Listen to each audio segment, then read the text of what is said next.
छोटे कपड़े पहनना प्रॉब्लम नहीं है, लेकिन बिलो द बेल्ट जाना प्रॉब्लम हो रही है। हम लड़कियों की प्रोडक्टिविटी के बारे में बात ही नहीं कर रहे हैं।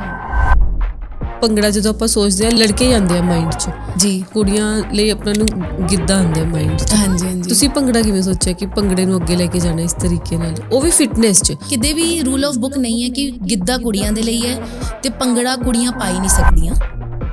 ਬਹੁਤ ਲੋਕਾਂ ਨੂੰ ਮੇਰੇ ਡਾਂਸ ਫਾਰਮ ਦੀ ਕਲੀਅਰੈਂਸ ਹੀ ਨਹੀਂ ਹੈਗੀ। ਬੇਸਿਕਲੀ ਭੰਗੜੇ ਦੀ ਸਾਰੀ ਫਾਰਮਸ ਨੂੰ ਕਲੱਬ ਕਰਕੇ ਫਿਟਨੈਸ ਦੇ ਨਾਲ ਐਸੋਸੀਏਟ ਕਰਕੇ ਅਸੀਂ ਜਿਮ ਦੇ ਵਿੱਚ ਇੰਟਰੋਡਿਊਸ ਕੀਤਾ ਸੋ ਦੈਟ ਉਹ ਜ਼ਿੰਦਾ ਰਹੇ। ਵਧੀਆ ਰਿਸਪੌਂਸ ਸੀ ਲੋਕਾਂ ਦਾ। ਹਲੇ ਤੱਕ ਜਿਸ ਚੀਜ਼ ਨੂੰ ਲੈ ਕੇ ਮੈਂ ਸਟਰਗਲ ਕਰ ਰਹੀ ਹਾਂ ਉਹ ਇਹ ਹੈ ਕਿ ਮੈਂ 5 ਚੀਜ਼ਾਂ ਦੀ ਥਿਨ ਲਾਈਨ ਹੈ ਜੋ ਆਪਾਂ ਨਹੀਂ ਸਮਝ ਪਾਉਂਦੇ। ਡਾਂਸ ਨੂੰ ਲੈ ਕੇ ਵੀ ਲੋਕੀ ਇੰਨੇ ਹੋ ਜਾਂਦੇ ਕਿ ਨਹੀਂ ਇਹ ਬॉयਜ਼ ਦਾ। ਤੁਸੀਂ ਕਿੰਨੇ ਇੱਕ ਮੇਲ ਕਥਕ ਡਾਂਸਰ ਦੇਖੇ ਆ? ਬਹੁਤ ਘੱਟ। ਬੈਲੀ ਡਾਂਸਿੰਗ ਤੁਸੀਂ ਕਿੰਨੇ ਮੁੰਡਿਆਂ ਨੂੰ ਕਰਦੇ ਦੇਖੇ ਆ? ਮੈਂ ਵੀ ਨਹੀਂ ਸੋਚਿਆ ਕਦੇ ਬੈਲੀ ਡਾਂਸਰ ਲੜਕਾ ਵੀ ਹੋ ਸਕਦਾ ਹੈ। ਬਟ ਇਸ 'ਚ ਦਿੱਕਤ ਕਿੱਥੇ ਆ ਰਹੀ ਹੈ ਨਹੀਂ ਸਮਝ ਆਇਆ। ਬਹੁਤ ਲੋਕ ਇਸ ਗੱਲ ਨੂੰ ਲੈ ਕੇ ਆਬਜੈਕਟ ਕਰਦੇ ਆ ਕਿ ਆਪਾਂ ਇਹਨੂੰ, ਇਹ ਕੌਣ ਕਹਿੰਦਾ? ਬਹੁਤ ਸਾਰੇ ਹੈਗੇ ਆ ਸਰ ਜੋ ਆਪਣੇ ਆਪ ਨੂੰ ਕਹਿੰਦੇ ਆ ਕਿ ਸ਼ਾਇਦ ਭੰਗੜਾ ਉਹਨਾਂ ਨੇ ਹੀ ਬਣਾਇਆ ਹੈ। ਹਰ ਕੋਈ ਰੀਲਾਂ ਦੇ ਉੱਪਰ ਡਾਂਸ ਕਰਨ ਵਾਲਾ ਡਾਂਸਰ ਨਹੀਂ ਹੈ। ਹਮੇਸ਼ਾ ਤੁਸੀਂ ਸੁਣਿਆ ਹੋਵੇਗਾ ਬਹੁਤ ਸੋਹਣਾ ਨੱਚਦੀ ਹੈ, ਡਾਂਸਰ ਹੈ, ਬਟ ਉਹ ਆਊਟ ਆਫ ਰਿਸਪੈਕਟ ਵੀ ਹੋ ਸਕਦਾ ਕਿਉਂਕਿ ਉਹਨੂੰ ਪਤਾ ਹੀ ਨਹੀਂ ਹੈ। ਡਾਂਸ ਟੀਚਰ ਹੁੰਦੀ ਹੈ ਨਾ, ਆਪਾਂ ਡਾਂਸ ਟੀਚਰ ਨਾਲ ਕਹਿੰਦੇ ਆ, ਆਪਾਂ ਕਦੇ ਇਹ ਕਹਿੰਦੇ ਆ ਤਾਂ ਡਾਂਸਰ ਹੈ, ਸਾਡੇ ਮੁੰਡੇ ਦੀ ਡਾਂਸਰ ਹੈ जी। स्क्रीन पे देखते हैं तो मतलब ऐसा लगता है कि यार सब हैप्पी हैप्पी। आप वो देखते हो जो वो दिखाना चाहता है हर कोई आर्टिस्ट। इतने स्ट्रगल और इतने क्रिटिसिज्म के बाद फिर कभी ऐसे नहीं डिसाइड किया कि यार छोड़ देते ये वाले फील्ड? क्रिटिसिज्म जब ਜਿਸ ਵਿਜ਼ਨ ਨਾਲ ਕੀਤਾ ਸੀ ਉਹਨਾਂ ਕਰ ਚੁੱਕੇ ਅਚੀਵ ਜਾਂ ਹਲੇ ਕਰਨਾ ਹੈ ਜਾਂ ਉਨੀ ਐਕਸਪੈਕਟੇਸ਼ਨ ਤੋਂ ਜ਼ਿਆਦਾ ਕੀਤਾ ਹੈ? ਅਸੀਂ ਕਿਉਂ ਸਿਰਫ ਸਟੂਡੀਓ ਤੱਕ ਹੀ ਰਿਸਟ੍ਰਿਕਟਡ ਰੱਖੀਏ? ਕੋਈ ਇਹਦੇ ਵਿੱਚ ਮਾੜੀ ਗੱਲ ਤਾਂ ਨਹੀਂ ਹੈ। ਆਪਾਂ ਭੰਗੜੇ ਨੂੰ ਲੈ ਕੇ ਇੱਕ ਵਧੀਆ ਵੱਡਾ ਸਟੇਜ ਕਿਉਂ ਨਹੀਂ ਦੇਖਦੇ? ਰਾਈਟ, ਕਿਉਂਕਿ ਪੰਜਾਬੀ 뮤직 ਇੰਨਾ ਗਰੋ ਕਰ ਰਿਹਾ। ਜਦੋਂ ਆਪਾਂ ਕਹਿੰਦੇ ਆ ਕਿ ਜਵਾਹਰ ਲਾਲ ਨਹਿਰੂ ਸਟੇਡੀਅਮ ਫੁੱਲ ਸੀਗਾ, ਉਹ ਭੰਗੜੇ ਲਈ ਫੁੱਲ ਕਿਉਂ ਨਹੀਂ ਹੋਇਆ? ਆਪਾਂ ਦੂਜੇ ਨੂੰ ਕਿਵੇਂ ਥੱਲੇ ਉਤਾਰਨਾ ਸਟੇਜ ਤੋਂ, ਆਪਾਂ ਉਹਦੇ ਤੇ ਹੀ ਲੱਗੇ ਹੋਏ ਆ। भंगड़ा ने मेरे को लगता है प्रूफ भी किया इस आर्ट फॉर्म ने। I think American, why not India, why America's got talent. ਹਮੇਸ਼ਾ ਔਰਤ ਨੂੰ ਕਿਚਨ ਦੇ ਨਾਲ ਐਸੋਸੀਏਟਡ ਦੇਖਿਆ ਹੀ ਗਿਆ ਹੈ। ਉਵੇਂ ਹੀ ਮੁੰਡਾ ਵੀ ਕਿਚਨ ਦੇ ਕੰਮ ਕਰ ਸਕਦਾ ਹੈ। प्रॉपर जिम इंस्ट्रक्टर हो या फिर ओनली भंगड़ा इंस्ट्रक्टर? मुझे भंगड़ा वाली फॉर्म को ही क्रिएटिविटी देनी है। बहुत मुश्किल है एक आर्टिस्ट ਲਈ ਉਹ ਸਮਾਂ ਬਣ ਕੇ ਰੱਖਣਾ। ਉਸ ਇਵੈਂਟ ਦੇ ਵਿੱਚ ਮੋਰ ਦੈਨ 5000 ਪੀਪਲ ਸੀ। ਕਿਵੇਂ ਤੁਸੀਂ 5000 ਲੋਕਾਂ ਨੂੰ ਮੈਨੇਜ ਕਰ ਲੋਗੇ? ਮੈਨੂੰ ਲੱਗਦਾ ਆਹੀ ਇੱਕ आर्ट है। गानों के लिए भी ऑफर आते होंगे कोरियोग्राफी डिजाइन करने के लिए? हाँ जी सर, आते हैं। करते हो? नहीं करते नहीं हैं क्योंकि वैसे कंपटीशन है आपकी लाइन में? ये चैलेंज आता है कि खुद की बॉडी को भी वैसे मेंटेन करना है। डजंट मीन कि वो एक अच्छा फिटनेस ट्रेनर नहीं है। ਹੁਣ ਕਿੰਨੀ ਪਤਲੀ ਕੁੜੀਆਂ ਨੂੰ ਕਿੰਨੇ ਇਸ਼ੂਜ਼ ਨੇ। रोलिंग एक अलग सेगमेंट है, अदरवाइज इसको पॉजिटिवली देखा जाए तो अभी गुरु रंधावा जी के गाने में भी एक हेल्दी बिल्कुल। आप देखो क्या टैलेंटेड कोरियोग्राफर हैं वो। इतने सारे हेट कमेंट्स आते हैं या नेगेटिविटी आती है, उनको कैसे मैनेज करते हो? ऑडियंस को खुश करना बहुत मुश्किल है यार। दिलजीत दोसांझ ने अपना पूरा टाइम दे दिया इंडस्ट्री में, एक गाना आया और एक लाइन के लिए उसको लोगों ने बुरा बोलना शुरू कर। बिल्कुल सही बात है। मुझे लगता है ये नेगेटिव कमेंट्स और ट्रोलिंग भी एक कंटेंट क्रिएटर का कहना ही होता है।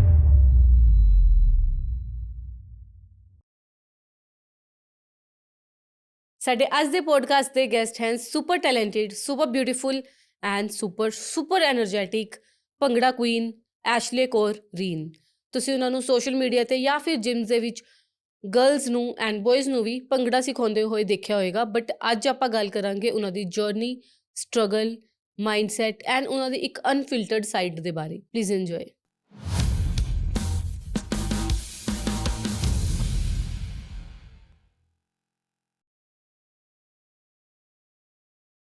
ਐਸ਼ਲੇ ਕੌਰ ਰੀਨ, ਪਹਿਲੀ ਗੱਲ ਤੁਹਾਡਾ ਨੇਮ ਹੀ ਬਹੁਤ ਯੂਨੀਕ ਹੈ, ਦ ਭੰਗੜਾ ਕੁਈਨ। ਸਕਰੀਨ ਤੇ ਤਾਂ ਤੁਹਾਨੂੰ ਦੇਖਿਆ ਸੀ, ਬਹੁਤ ਇੰਜੋਏ ਕਰਦਾ ਤੁਹਾਡੀ ਵੀਡੀਓਜ਼, ਬਹੁਤ ਸੋਹਣੀਆਂ ਹੁੰਦੀਆਂ, ਬਹੁਤ ਐਨਰਜੈਟਿਕ ਹੁੰਦੀਆਂ ਐਂਡ ਬਹੁਤ ਅਲੱਗ ਵੀ ਹੈ। ਕਿਉਂਕਿ ਭੰਗੜਾ ਜਦੋਂ ਸੁਣਦੇ ਆ ਨਾ ਤਾਂ ਸਭ ਤੋਂ ਪਹਿਲੇ ਉਹ ਆਉਂਦੇ ਆ ਮਾਈਂਡ ਵਿੱਚ ਲੜਕੇ, ਉਹਨਾਂ ਨੇ ਪੱਗ ਬੰਨੀ ਹੈ, ਕੁੜਤਾ ਚਾਦਰਾ ਪਾਇਆ ਹੈ ਨਾ। ਬਟ ਤੁਹਾਡਾ ਜਦੋਂ ਭੰਗੜਾ ਦੇਖਦੇ ਆ ਇਟਸ ਵੈਰੀ ਗੁੱਡ। ਮੈਂ ਇਹ ਪੁੱਛਣਾ ਚਾਹ ਰਹੀ ਸੀ, ਸਕਰੀਨ ਤੇ ਤਾਂ ਤੁਸੀਂ ਬਹੁਤ ਐਨਰਜੈਟਿਕ ਲੱਗਦੇ ਹੋ, ਬਹੁਤ ਵਧੀਆ ਵੀ ਲੱਗਦੇ ਹੋ, ਰੀਅਲ ਲਾਈਫ 'ਚ ਕਿਵੇਂ ਹੋ? ਸ਼ਾਂਤ ਜਾਂ ਉਨੇ ਹੀ ਐਨਰਜੈਟਿਕ? ਉਨੀ એનર્ਜੈਟਿਕ, ਕਿਉਂਕਿ ਮੈਂ ਸ਼ੁਰੂ ਤੋਂ ਹੀ ਸੁਪਰ ਐਕਟਿਵ ਰਹੀ ਹਾਂ, ਸਪੋਰਟਸ ਦੇ ਵਿੱਚ ਮੇਰੀ ਇਨਵੋਲਵਮੈਂਟ ਰਹੀ ਹੈ। ਓਕੇ। ਸੋ ਬਚਪਨ ਤੋਂ ਹੀ ਐਕਟਿਵ ਰਹੀ ਹਾਂ ਮੈਂ, ਸੋ ਕਹਿ ਸਕਦੇ ਹੋ ਟਿਲ ਡੇਟ ਤੱਕ ਸੁਪਰ ਐਕਟਿਵ। ਤੇ ਜਿਹੜੀ ਗੱਲ ਮੈਂ ਕਹਿ ਰਹੀ ਸੀ ਕਿ ਭੰਗੜਾ ਆਪਾਂ ਸਟੇਜ ਸ਼ੋਜ਼ ਦੇਖੇ ਹੈ ਜੀ ਜਾਂ ਸਕੂਲ 'ਚ ਆਪਣੇ ਫੰਕਸ਼ਨਸ ਹੁੰਦੇ ਆ ਉਦੋਂ ਦੇਖਿਆ ਭੰਗੜਾ, ਹਾਂਜੀ ਜਾਂ ਹਾਂਜੀ ਹਾਂਜੀ ਐਜ਼ ਸੱਚ ਡਾਂਸ ਫੋਰਮ ਹੈ ਤਾਂ ਆਪਾਂ ਜਿੱਥੇ ਵੀ ਡਾਂਸ ਜਾਂ ਐਜ਼ ਅ ਕੋਰੀਓਗ੍ਰਾਫਰ ਹੀ ਮਤਲਬ ਦੇਖ ਸਕਦੇ ਹਾਂ ਨਾ, ਹਾਂਜੀ, ਬਟ ਹਾਂਜੀ, ਤੁਸੀਂ ਐਜ਼ ਅ ਹਾਂਜੀ। ਐਜ਼ ਅ ਫਿਟਨੈਸ ਦੇ ਵਿੱਚ ਫਿਟਨੈਸ ਭੰਗੜਾ ਕਿਵੇਂ ਲੈ ਕੇ ਆਏ? ਬੇਸਿਕਲੀ ਮੇਰੇ ਮਾਈਂਡ ਦੇ ਵਿੱਚ ਸੀਗਾ, ਜਦੋਂ ਭੰਗੜਾ ਬਹੁਤ ਪੀਕ ਤੇ ਸੀ, ਉਦੋਂ ਹੀ ਇੱਕ ਡਾਂਸ ਫਾਰਮ ਦਾ ਇੰਟਰੋਡਕਸ਼ਨ ਹੋਇਆ ਸੀਗਾ, ਜ਼ੁੰਬਾ ਐਂਡ ਬਾਲੀਵੁੱਡ ਹਾਂਜੀ। ਮਸਾਲਾ ਭੰਗੜਾ। ਸੋ ਇੱਦਾਂ ਦੀ ਡਾਂਸ ਫਾਰਮਸ ਆਉਣ ਲੱਗੀਆਂ ਅਤੇ ਸਾਡੇ ਥੋੜ੍ਹੇ ਭੰਗੜੇ ਦੀ ਅਪਰੋਚ ਘਟਣ ਲੱਗੀ। ਅਤੇ ਜਦੋਂ ਮੈਂ ਚੰਡੀਗੜ੍ਹ ਦੇ ਵਿੱਚ ਟੀਚ ਕਰਦੀ ਸੀ, ਉਦੋਂ ਮੈਨੂੰ ਜੋ ਬੱਚੇ ਆਪਣੇ ਭੇਜਦੇ ਸੀਗੇ ਪੇਰੈਂਟਸ, ਉਹ ਕਹਿੰਦੇ ਸੀਗੇ ਸਾਨੂੰ ਜ਼ੁੰਬਾ ਸਿਖਾਓ, ਓਕੇ। ਅਸੀਂ ਮਸਾਲਾ ਭੰਗੜਾ ਸਿਖਾਓ, ਵੇਰੀਏਸ਼ਨ ਸਿਖਾਓ, ਅਤੇ ਅਸੀਂ ਭੰਗੜਾ ਨਹੀਂ ਸਿਖਾਉਣਾ। ਅਤੇ ਇਹ ਚੀਜ਼ ਮੈਨੂੰ ਬੜੀ ਹਰਟ ਹੋਈ ਕਿ ਯਾਰ ਆਪਣੇ ਡਾਂਸ ਫਾਰਮ ਤੋਂ ਅਸੀਂ ਹਟ ਹਟ ਰਹੇ ਹਾਂ। ਅਤੇ ਬੇਸਿਕਲੀ ਉਹ ਚਾਹੁੰਦੇ ਸੀ ਕਿ ਕੋਈ ਵੇਰੀਏਸ਼ਨ ਜ਼ਰੂਰ ਆਏ, ਕਿਉਂਕਿ ਬੱਚਾ ਉਹੀ ਇੱਕ ਲਿਮਿਟਡ ਜਿਹਾ ਸਬਜੈਕਟ ਹੈ ਭੰਗੜੇ ਨੂੰ ਲੈ ਕੇ। ਅਤੇ ਓਬਵੀਅਸ ਜੀ ਗੱਲ ਹੈ ਕਿ ਜਦੋਂ ਗਾਣੇ ਚੇਂਜ ਹੋ ਰਹੇ ਹੈ, ਕਲਚਰ ਥੋੜ੍ਹਾ ਜਿਹਾ ਅਪਗ੍ਰੇਡ ਹੋ ਰਿਹਾ ਹੈ, ਅਤੇ ਫਿਰ ਵਾਈ ਨਾਟ ਦਿਸ। ਜਦੋਂ ਮੈਂ ਏਮ ਕੀਤਾ ਸੀ ਸਟਾਰਟ ਕਰਨ ਦਾ, ਉਦੋਂ ਮੇਰੇ ਮਾਈਂਡ ਦੇ ਵਿੱਚ ਸਿਰਫ ਫੀਮੇਲ ਫਿਟਨੈਸ ਨੂੰ ਲੈ ਕੇ ਹੀ ਪ੍ਰੋਗਰਾਮ ਡਿਵੈਲਪ ਕੀਤਾ ਸੀ। ਠੀਕ ਹੈ। ਸੋ ਬਹੁਤ ਲੋਕਾਂ ਨੂੰ ਮੇਰੇ ਡਾਂਸ ਫਾਰਮ ਦੀ ਕਲੀਅਰੈਂਸ ਹੀ ਨਹੀਂ ਹੈਗੀ ਕਿ ਮੈਂ ਐਕਚੁਅਲ ਦੇ ਵਿੱਚ ਕੀ ਕਰਾਉਂਦੀ ਹਾਂ। ਬੇਸਿਕਲੀ ਭੰਗੜੇ ਦੀ ਸਾਰੀ ਫਾਰਮਸ ਨੂੰ ਕਲੱਬ ਕਰਕੇ, ਫਿਟਨੈਸ ਦੇ ਨਾਲ ਐਸੋਸੀਏਟ ਕਰਕੇ ਅਸੀਂ ਜਿਮ ਦੇ ਵਿੱਚ ਇੰਟਰੋਡਿਊਸ ਕੀਤਾ, ਸੋ ਦੈਟ ਉਹ ਜ਼ਿੰਦਾ ਰਵੇ। ਕਿਉਂਕਿ ਜਿਮ ਸਿਰਫ ਮੁੰਡਿਆਂ ਦੇ ਜਾਣ ਤੱਕ ਹੀ ਸੀਮਿਤ ਰਹਿੰਦਾ ਸੀ ਪਹਿਲਾਂ। I am talking 15 years back. ਹੁਣ ਤਾਂ ਬਹੁਤ ਚੇਂਜਸ ਨੇ। 20 ਈਅਰਸ ਬੈਕ ਇੱਦਾਂ ਨਹੀਂ ਦੇਖਿਆ ਜਾਂਦਾ ਸੀ ਕਿ ਕੁੜੀਆਂ ਵੀ ਜਿਮ ਜਾ ਰਹੀਆਂ ਨੇ, ਜਿਮ ਦੇ ਵਿੱਚ ਇੰਟਰਸਟਿਡ ਵੀ ਨਹੀਂ ਹੁੰਦੀਆਂ ਸੀਗੀਆਂ। ਸੋ ਤਾਂ ਕਰਕੇ ਦਿਸ ਇਜ਼ ਫੈਕਟ। ਤਾਂ ਕਰਕੇ ਫਿਰ ਇਹ ਚੀਜ਼ ਮੈਂ ਲੈ ਕੇ ਆਈ, ਇੰਟਰੋਡਿਊਸ ਕੀਤਾ ਕਿ ਕਿਸ ਤਰ੍ਹਾਂ ਇਸ ਨੂੰ ਥੋੜ੍ਹਾ ਜਿਹਾ ਐਂਟਰਟੇਨਿੰਗ ਪਾਰਟ ਦੇ ਨਾਲ ਜੋੜ ਕੇ ਇਹਨੂੰ ਇੱਕ ਬਿਊਟੀਫੁਲ ਵਰਜ਼ਨ ਦਿੱਤਾ ਜਾਵੇ। ਬਿਕਾਜ਼ ਅਸੀਂ ਭੰਗੜੇ ਦੇ ਕੁਝ ਸਟੈਪਸ ਨਾਲ ਮੋਡੀਫਿਕੇਸ਼ਨ ਕਰ ਸਕਦੇ ਹਾਂ, ਕੁਝ ਨਾਲ ਬਿਲਕੁਲ ਨਹੀਂ ਕਰ ਸਕਦੇ, ਜੋ ਸਾਡੇ ਬੇਸ ਸਟੈਪਸ ਨੇ। ਸੋ ਬਸ ਇਹ ਥੋਟ ਸੀਗਾ ਕੁੜੀਆਂ ਨੂੰ ਲੈ ਕੇ, ਬਟ ਵਧੀਆ ਸਭ ਨੂੰ ਹੀ ਲੱਗਿਆ, ਰਿਸਪੌਂਸ ਸਭ ਦੇ ਵੱਲੋਂ ਹੀ ਆਇਆ। ਸੋ ਮੈਂ ਚੂਜ਼ ਇਸ ਕਰਕੇ ਕੀਤਾ ਕਿਉਂਕਿ ਇਹ ਕਿਤੇ ਵੀ ਰੂਲ ਆਫ ਬੁੱਕ ਨਹੀਂ ਹੈ ਕਿ ਗਿੱਧਾ ਕੁੜੀਆਂ ਦੇ ਲਈ ਹੈ ਅਤੇ ਭੰਗੜਾ ਕੁੜੀਆਂ ਪਾ ਹੀ ਨਹੀਂ ਸਕਦੀਆਂ। ਹਰ ਕਿਸੇ ਨੂੰ ਪਰਮਾਤਮਾ ਨੇ ਕੋਈ ਨਾ ਕੋਈ ਟੈਲੈਂਟ ਬਖਸ਼ਿਆ। ਸੋ ਹੋ ਸਕਦਾ ਇਹ ਟੈਲੈਂਟ ਮੈਨੂੰ ਪਰਮਾਤਮਾ ਵੱਲੋਂ ਹੀ ਮਿਲਿਆ। ਸੋ ਦਿਸ ਵਾਜ਼ ਦ ਮੇਨ ਬੇਸ ਮੇਰਾ ਇਸ ਫਿਊਜ਼ਨ ਦਾ। ਜਦੋਂ ਸਟਾਰਟ ਕੀਤਾ ਉਦੋਂ ਵਧੀਆ ਰਿਸਪੌਂਸ ਸੀ ਲੋਕਾਂ ਦਾ? ਹਾਂ, ਰਿਸਪੌਂਸ ਬਹੁਤ ਵਧੀਆ ਸੀਗਾ। ਬਹੁਤ ਲੋਕਾਂ ਨੂੰ ਇਹ ਇਨੀਸ਼ੀਏਟਿਵ ਬਹੁਤ ਅੱਛਾ ਲੱਗਿਆ। ਬਾਕੀ there is always a plus and negative ਹਰ ਇੱਕ ਚੀਜ਼ ਦਾ। ਹਾਲੇ ਤੱਕ ਜਿਸ ਚੀਜ਼ ਨੂੰ ਲੈ ਕੇ ਮੈਂ ਸਟਰਗਲ ਕਰ ਰਹੀ ਹਾਂ ਇਸ ਡਾਂਸ ਫਾਰਮ ਨੂੰ ਲੈ ਕੇ, ਉਹ ਇਹ ਹੈ ਕਿ ਮੈਂ ਮਤਲਬ ਸਾਡੇ ਪੰਜਾਬੀਆਂ ਨੂੰ ਇਹ ਕਲੀਅਰੈਂਸ ਹੀ ਨਹੀਂ ਹੈਗੀ ਕਿ ਇੱਕ ਡਾਂਸਰ, ਇੱਕ ਪਰਫੋਰਮਰ, ਇੱਕ ਇੰਸਟਰਕਟਰ ਅਤੇ ਇੱਕ ਟੀਚਰ ਦੇ ਵਿੱਚ ਬਹੁਤ ਡਿਫਰੈਂਸ ਹੈ। ਸੋ ਹਰ ਕੋਈ ਬੰਦਾ ਜੋ ਡਾਂਸ ਕਰ ਰਿਹਾ ਹੈ ਉਹ ਡਾਂਸਰ ਹੀ ਨਹੀਂ ਹੈਗਾ। ਉਹ ਇੱਕ ਵਧੀਆ ਆਰਟਿਸਟ ਪਰਫੋਰਮਰ ਵੀ ਹੋ ਸਕਦਾ, ਉਹ ਇੱਕ ਵਧੀਆ ਟੀਚਰ ਵੀ ਹੋ ਸਕਦਾ ਜੋ ਸਿਖਾ ਰਿਹਾ, ਅਤੇ ਇੱਕ ਉਹ ਵਧੀਆ ਮਤਲਬ ਇੰਸਟਰਕਟਰ ਵੀ ਹੋ ਸਕਦਾ ਹੈ। ਹਾਂ, ਸੋ ਇਹ ਮੈਨੂੰ ਬਹੁਤ struggle I am still facing. Punjab ਦੇ ਵਿੱਚ ਸਪੈਸ਼ਲੀ ਇਹ ਸਟਰਗਲ ਫੇਸ ਕਰ ਰਹੀ ਹਾਂ ਭੰਗੜੇ ਨੂੰ ਲੈ ਕੇ, ਕਿਉਂਕਿ ਮੈਂ ਚੂਜ਼ ਕੀਤਾ cultural dance form. So but ਇਸ 'ਚ ਦਿੱਕਤ ਕਿੱਥੇ ਆ ਰਹੀ ਹੈ, ਨਹੀਂ ਸਮਝ ਆਇਆ ਸਰ। ਦਿੱਕਤ ਇਸ ਗੱਲ ਦੇ ਵਿੱਚ ਹੈ ਨਾ ਕਿ ਤੁਸੀਂ ਭੰਗੜਾ ਇੱਕ ਕਲਚਰਲ ਡਾਂਸ ਫਾਰਮ ਹੈ, ਆਪਣੇ ਇਮੋਸ਼ਨਸ ਜੁੜੇ ਹੈ, ਅਤੇ ਬਹੁਤ ਲੋਕ ਇਸ ਗੱਲ ਨੂੰ ਲੈ ਕੇ ਓਬਜੈਕਟ ਕਰਦੇ ਆ ਕਿ ਆਪਾਂ ਇਹਨੂੰ ਤੋੜ ਮਰੋੜ ਕੇ ਫਿਊਜ਼ਨ ਕਿਉਂ ਐਡ ਕਰ ਰਹੇ ਹਾਂ। ਤੁਸੀਂ ਸਟੂਡੀਓ ਭੰਗੜਾ ਹੀ ਸਿਖਾਓ, ਜੋ ਅਕੈਡਮੀਜ਼ ਚੱਲਦੀਆਂ ਨੇ, ਤੁਸੀਂ ਸਿਰਫ ਉਹੀ ਸਿਖਾਓ। ਇਹ ਕੌਣ ਕਹਿੰਦਾ? ਬਹੁਤ ਸਾਰੇ ਹੈਗੇ ਆ ਸਰ ਜੋ ਆਪਣੇ ਆਪ ਨੂੰ ਕਹਿੰਦੇ ਆ ਕਿ ਸ਼ਾਇਦ ਭੰਗੜਾ ਉਹਨਾਂ ਨੇ ਹੀ ਬਣਾਇਆ ਹੈ। ਸੋ ਇਟ ਇਜ਼ ਹੁੰਦੇ ਹੀ ਆ ਹਰ ਇੱਕ ਫੀਲਡ ਦੇ ਵਿੱਚ। ਕੁਛ ਲੋਕ ਹੁੰਦੇ ਆ ਜੋ ਓਬਜੈਕਟੀਫਾਈ ਕਰਦੇ ਆ ਫੀਮੇਲ ਦੇ ਭੰਗੜਾ ਕਰਾਉਣ ਨੂੰ। ਸੋ ਉਹਨਾਂ ਦੇ ਵੱਲੋਂ ਹੀ ਕੀਤੀ ਗਈ ਇੱਦਾਂ ਦੀ ਚੀਜ਼ਾਂ ਨੇ, ਵਿਚ ਆਈ ਥਿੰਕ ਸੋ ਜੋ ਬਰੋਡ ਸੋਚ ਰੱਖਦੇ ਆ ਉਹਨਾਂ ਦੇ ਲਈ ਮੈਟਰ ਨਹੀਂ ਕਰਦਾ। ਜੋ ਲੋਕ ਮੇਰੇ ਸੈਸ਼ਨਸ ਅਟੈਂਡ ਕਰਦੇ ਉਹਨਾਂ ਦੇ ਲਈ ਮੈਟਰ ਨਹੀਂ ਕਰਦਾ। ਜੋ ਲੋਕ ਮੇਰੇ ਇਵੈਂਟਸ ਅਟੈਂਡ ਕਰਦੇ ਉਹਨਾਂ ਦੇ ਲਈ ਮੈਟਰ ਨਹੀਂ ਕਰਦਾ। ਪਰ ਇੱਕ ਮੈਸੇਜ ਪਹੁੰਚਾਉਣ ਦੇ ਵਿੱਚ ਮੈਨੂੰ ਅਫਕੋਰਸ ਦਿੱਕਤ ਜ਼ਰੂਰ ਆ ਰਹੀ ਹੈ ਕਿ ਹਰ ਕੋਈ ਰੀਲਾਂ ਦੇ ਉੱਪਰ ਡਾਂਸ ਕਰਨ ਵਾਲਾ ਡਾਂਸਰ ਨਹੀਂ ਹੈ। ਕੁਝ ਇੰਸਟਰਕਟਰਸ ਵੀ ਹੈ, ਕੁਝ ਪਰਫਾਰਮਰਸ ਵੀ ਹੈ, ਅਤੇ ਕੁਝ ਡਾਂਸਰਸ ਵੀ ਹੈਗੇ। ਸੋ ਇੱਕ ਥਿਨ ਲਾਈਨ ਹੈ ਜੋ ਸਮਝਣ ਦੀ ਜ਼ਰੂਰਤ ਹੈ।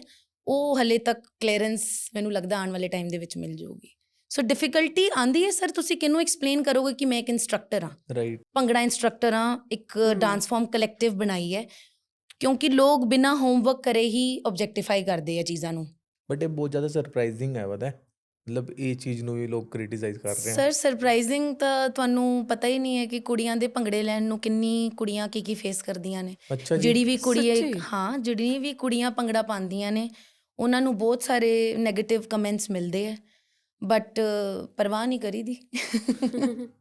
ਮਿਲਦੇ ਆ ਸਰ ਇੰਡਸਟਰੀ ਦੇ ਵਿੱਚ, ਆਪਾਂ ਕਦੇ ਇਹਨਾਂ ਸਭ ਚੀਜ਼ਾਂ ਤੇ ਧਿਆਨ ਨਹੀਂ ਦਿੰਦੇ, ਬਟ ਫੇਸ ਕਰਦੇ ਆ। ਜੋ ਕਰਦੇ ਨੇ ਉਹ ਮੇਰੇ ਨਾਲ ਇਸ ਗੱਲ ਤੇ ਐਗਰੀ ਕਰਨਗੇ ਵੀ। ਤੁਸੀਂ ਜਦੋਂ ਵੀ ਪੋਸਟ ਕਰੋਗੇ ਤੁਹਾਨੂੰ Obvious ਹੈ। ਇਸ ਗੱਲ ਤੇ ਜ਼ਰੂਰ ਕਮੈਂਟਸ ਮਿਲਣਗੇ ਕਿ ਹਾਂ ਜੋ ਕੁੜੀਆਂ ਕਰ ਰਹੀਆਂ ਨੇ ਉਹ ਫੇਸ ਕਰਦੀਆਂ ਨੇ।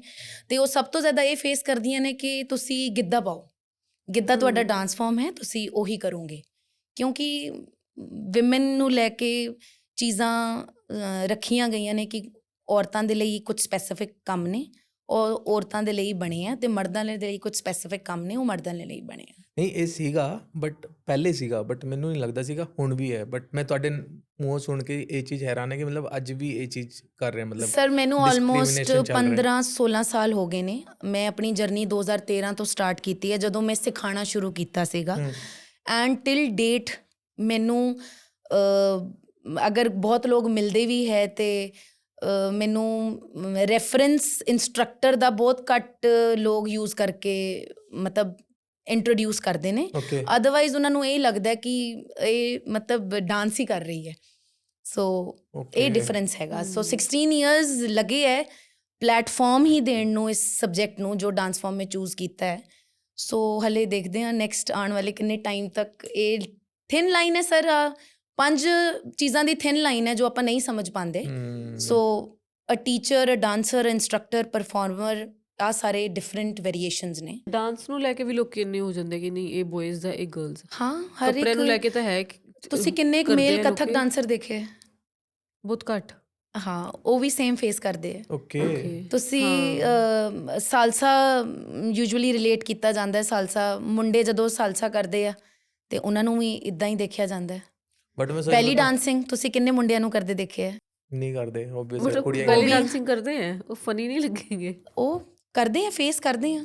ਹੁਣ ਦੇਖੋ ਆਪਾਂ ਚੂਜ਼ ਕਰ ਲਿਆ ਬੈਲੀ ਡਾਂਸਿੰਗ, ਸਭ ਤੋਂ ਪਹਿਲੇ ਕੁੜੀ ਦੀ ਇਮੇਜ ਸਾਹਮਣੇ ਬਣਦੀ ਹੈ, ਭੰਗੜਾ ਮੁੰਡੇ ਦੀ ਇਮੇਜ ਸਾਹਮਣੇ ਬਣਦੀ ਹੈ, ਗਿੱਧਾ ਕੁੜੀ ਦੀ ਇਮੇਜ ਸਾਹਮਣੇ ਬਣਦਾ ਹੈ, ਮਲਵਈ ਗਿੱਧਾ ਤਾਂ ਵੀ ਮੁੰਡੇ ਦੀ ਇਮੇਜ ਸਾਹਮਣੇ ਬਣਦੀ ਹੈ। ਉਹ ਇਮੇਜ ਪ੍ਰੋਸੈਸ ਹੈ। ਹੁਣ ਕਥਕ ਆਪਾਂ ਕੁੜੀ ਨੂੰ ਹੀ ਇਮੇਜਿਨ ਕਰਦੇ ਹਾਂ, Kathak dancer, classical dancer. Right. But ਜਦ ਕਿ ਜਿੱਦਾਂ ਤੁਸੀਂ ਕਿਹਾ ਰੂਲ ਆਫ ਬੁੱਕ, ਮਤਲਬ ਕਿਸੇ ਬੁੱਕ 'ਚ ਇਹ ਰੂਲ ਬਣਾਏ ਨਹੀਂ ਗਏ ਕਿ ਇਹ ਇਹਦੇ ਲਈ ਹੈ। ਸਰ ਕਲਾ ਦਾ ਕੀ ਰੂਲ ਆਫ ਬੁੱਕ ਹੋਏਗਾ? ਅ ਸਿੰਗਰ ਇਜ਼ ਸਿੰਗਰ, ਮੇਲ ਔਰ ਫੀਮੇਲ ਕੌਣ ਡਿਸਾਈਡ ਕਰੇਗਾ? ਯਾਰ ਮੈਂ ਵੀ ਨਹੀਂ ਸੋਚਿਆ ਕਦੇ ਬੈਲੀ ਡਾਂਸਰ ਲੜਕਾ ਵੀ ਹੋ ਸਕਦਾ ਹੈ। ਇਹ ਮਤਲਬ ਜਾਂ ਹੁੰਦੇ ਵੀ ਹੋਣਗੇ ਸ਼ਾਇਦ, ਬਟ ਪਰਸੈਪਸ਼ਨ ਇਦਾਂ ਦਾ ਹੈ। ਸਰ ਰੂਲ ਆਫ ਬੁੱਕ ਕੋਈ ਨਹੀਂ ਹੈ ਸਰ, ਆਪਾਂ ਚੂਜ਼ ਕਰਦੇ ਹਾਂ, ਆਪਾਂ ਖੁਦ ਚੂਜ਼ ਕਰਦੇ ਹਾਂ। ਹੁਣ ਜਦੋਂ ਪਰਮਾਤਮਾ ਨੇ ਟੈਲੈਂਟ ਹੀ, ਕਲਾ ਹੀ ਉਹਦੇ ਦਿੱਤੀ ਤੇ ਕਿਵੇਂ ਚੂਜ਼ ਕਰਾਂਗੇ? ਹੁਣ singer the Ki rule of book ਆਏਗਾ ਕਿ ਕੁੜੀਆਂ ਲਈ ਗਾਣੇ ਨਹੀਂ ਬਣੇ ਤੇ ਮੁੰਡਿਆਂ ਲਈ ਬਣੇ? ਇਵੇਂ ਹੀ ਡਾਂਸ ਦਾ ਵੀ ਹੈ, it can B any dance form. But I think अभी 2026 चल रहा है ना, मेरे को लग रहा है लोगों को आ जानी चाहिए सर 2026 में ਕਿੰਨੇ ਲੋਕਾਂ ਨੂੰ ਤੁਸੀਂ ਰਿਗਾਰਡ ਕਰਦੇ ਸੁਣਿਆ ਹੈ ਕਿ ਇਹ ਇੰਸਟਰਕਟਰ ਹੈ? ਹਮੇਸ਼ਾ ਤੁਸੀਂ ਸੁਣਿਆ ਹੋਏਗਾ ਬਹੁਤ ਸੋਹਣਾ ਨੱਚਦੀ ਹੈ, ਡਾਂਸਰ ਹੈ। ਬਟ ਉਹ ਆਊਟ ਆਫ ਰਿਸਪੈਕਟ ਵੀ ਹੋ ਸਕਦਾ ਕਿਉਂਕਿ ਉਹਨਾਂ ਨੂੰ ਪਤਾ ਹੀ ਨਹੀਂ ਹੈ ਟਰਮਸ। ਜਿਵੇਂ ਆਊਟ ਆਫ ਰਿਸਪੈਕਟ ਤਾਂ ਅੰਡਰਸਟੂਡ ਹੁੰਦਾ ਹੈ ਸਰ, ਜਿੰਨਾ ma'am out of respect word ਇੱਕ ਆਰਟਿਸਟ ਨੂੰ ਵੀ ਪਤਾ ਚੱਲ ਜਾਂਦਾ ਹੈ। Okay. Out of respect word ਤੁਹਾਡੇ ਕਮੈਂਟਸ, ਤੁਹਾਡੀ ਪ੍ਰੋਫਾਈਲ ਤੋਂ ਵੀ ਪਤਾ ਚੱਲ ਜਾਂਦਾ ਹੈ। ਆਲਦੋ ਮੈਂ ਇੱਕ ਕਲੈਕਟਿਵ ਗੱਲ ਕਰ ਰਹੀ ਹਾਂ, ਮੈਂ ਬਹੁਤ ਬਲੈਸਡ ਹਾਂ ਕਿ ਮੈਂ ਬਹੁਤ ਘੱਟ ਫੇਸ ਕੀਤਾ ਆ ਸਭ, ਕਿਉਂਕਿ ਮੈਂ ਸ਼ੁਰੂ ਤੋਂ ਹੀ ਇਸ ਡਾਂਸ ਫਾਰਮ ਨੂੰ ਕਲੈਕਟਿਵ ਕਰਕੇ ਹੀ ਬਣਾਇਆ ਹੈ ਤੇ ਮੇਰੀ ਪੂਰੀ ਕੋਸ਼ਿਸ਼ ਰਹੀ ਹੈ ਕਿ ਮੈਂ ਜਸਟੀਫਾਈ ਕਰ ਸਕਾਂ। ਕਿਉਂਕਿ ਫਿਟਨੈਸ ਨਾਲ ਐਸੋਸੀਏਟ ਕਰਨ ਦਾ ਰੀਜ਼ਨ ਹੀ ਮੇਰਾ ਇਹ ਸੀ ਕਿਉਂਕਿ ਕੁੜੀਆਂ ਬਹੁਤ ਘੱਟ ਧਿਆਨ ਦਿੰਦੀਆਂ ਆਪਣੀ ਫਿਟਨੈਸ 'ਤੇ। ਮੈਂ ਆ ਚੀਜ਼ ਆਪਣੀ ਮੰਮਾ, ਆਪਣੇ ਮੈਟਰਨਲ ਸਾਈਡ ਤੋਂ ਦੇਖੀ ਸੀਗੀ, ਕਿਉਂਕਿ ਮੇਰੀ ਮੰਮਾ ਨੇ ਵੀ ਕਦੇ ਧਿਆਨ ਨਹੀਂ ਦਿੱਤਾ, ਮਾਈਂਡ ਦੇ ਵਿੱਚ ਇਹ ਗੱਲ ਸੀਗੀ, ਤੇ ਬਹੁਤ ਕੋਸ਼ਿਸ਼ ਕੀਤੀ ਕਿ ਕੁਝ ਇੱਦਾਂ ਦੀ ਡਾਂਸ ਫਾਰਮ ਕ੍ਰੀਏਟ ਕਰ ਸਕਾਂ ਜੋ ਕਿਸੇ ਨੂੰ ਖੁਸ਼ੀ ਦੇ ਸਕੇ। ਸੋ ਬੇਸਿਕਲੀ ਆ ਆਬਜੈਕਟ ਸੀਗਾ, ਵਿਜ਼ਨ ਇਹ ਸੀਗਾ, ਮਿਸ਼ਨ ਇਹ ਸੀਗਾ।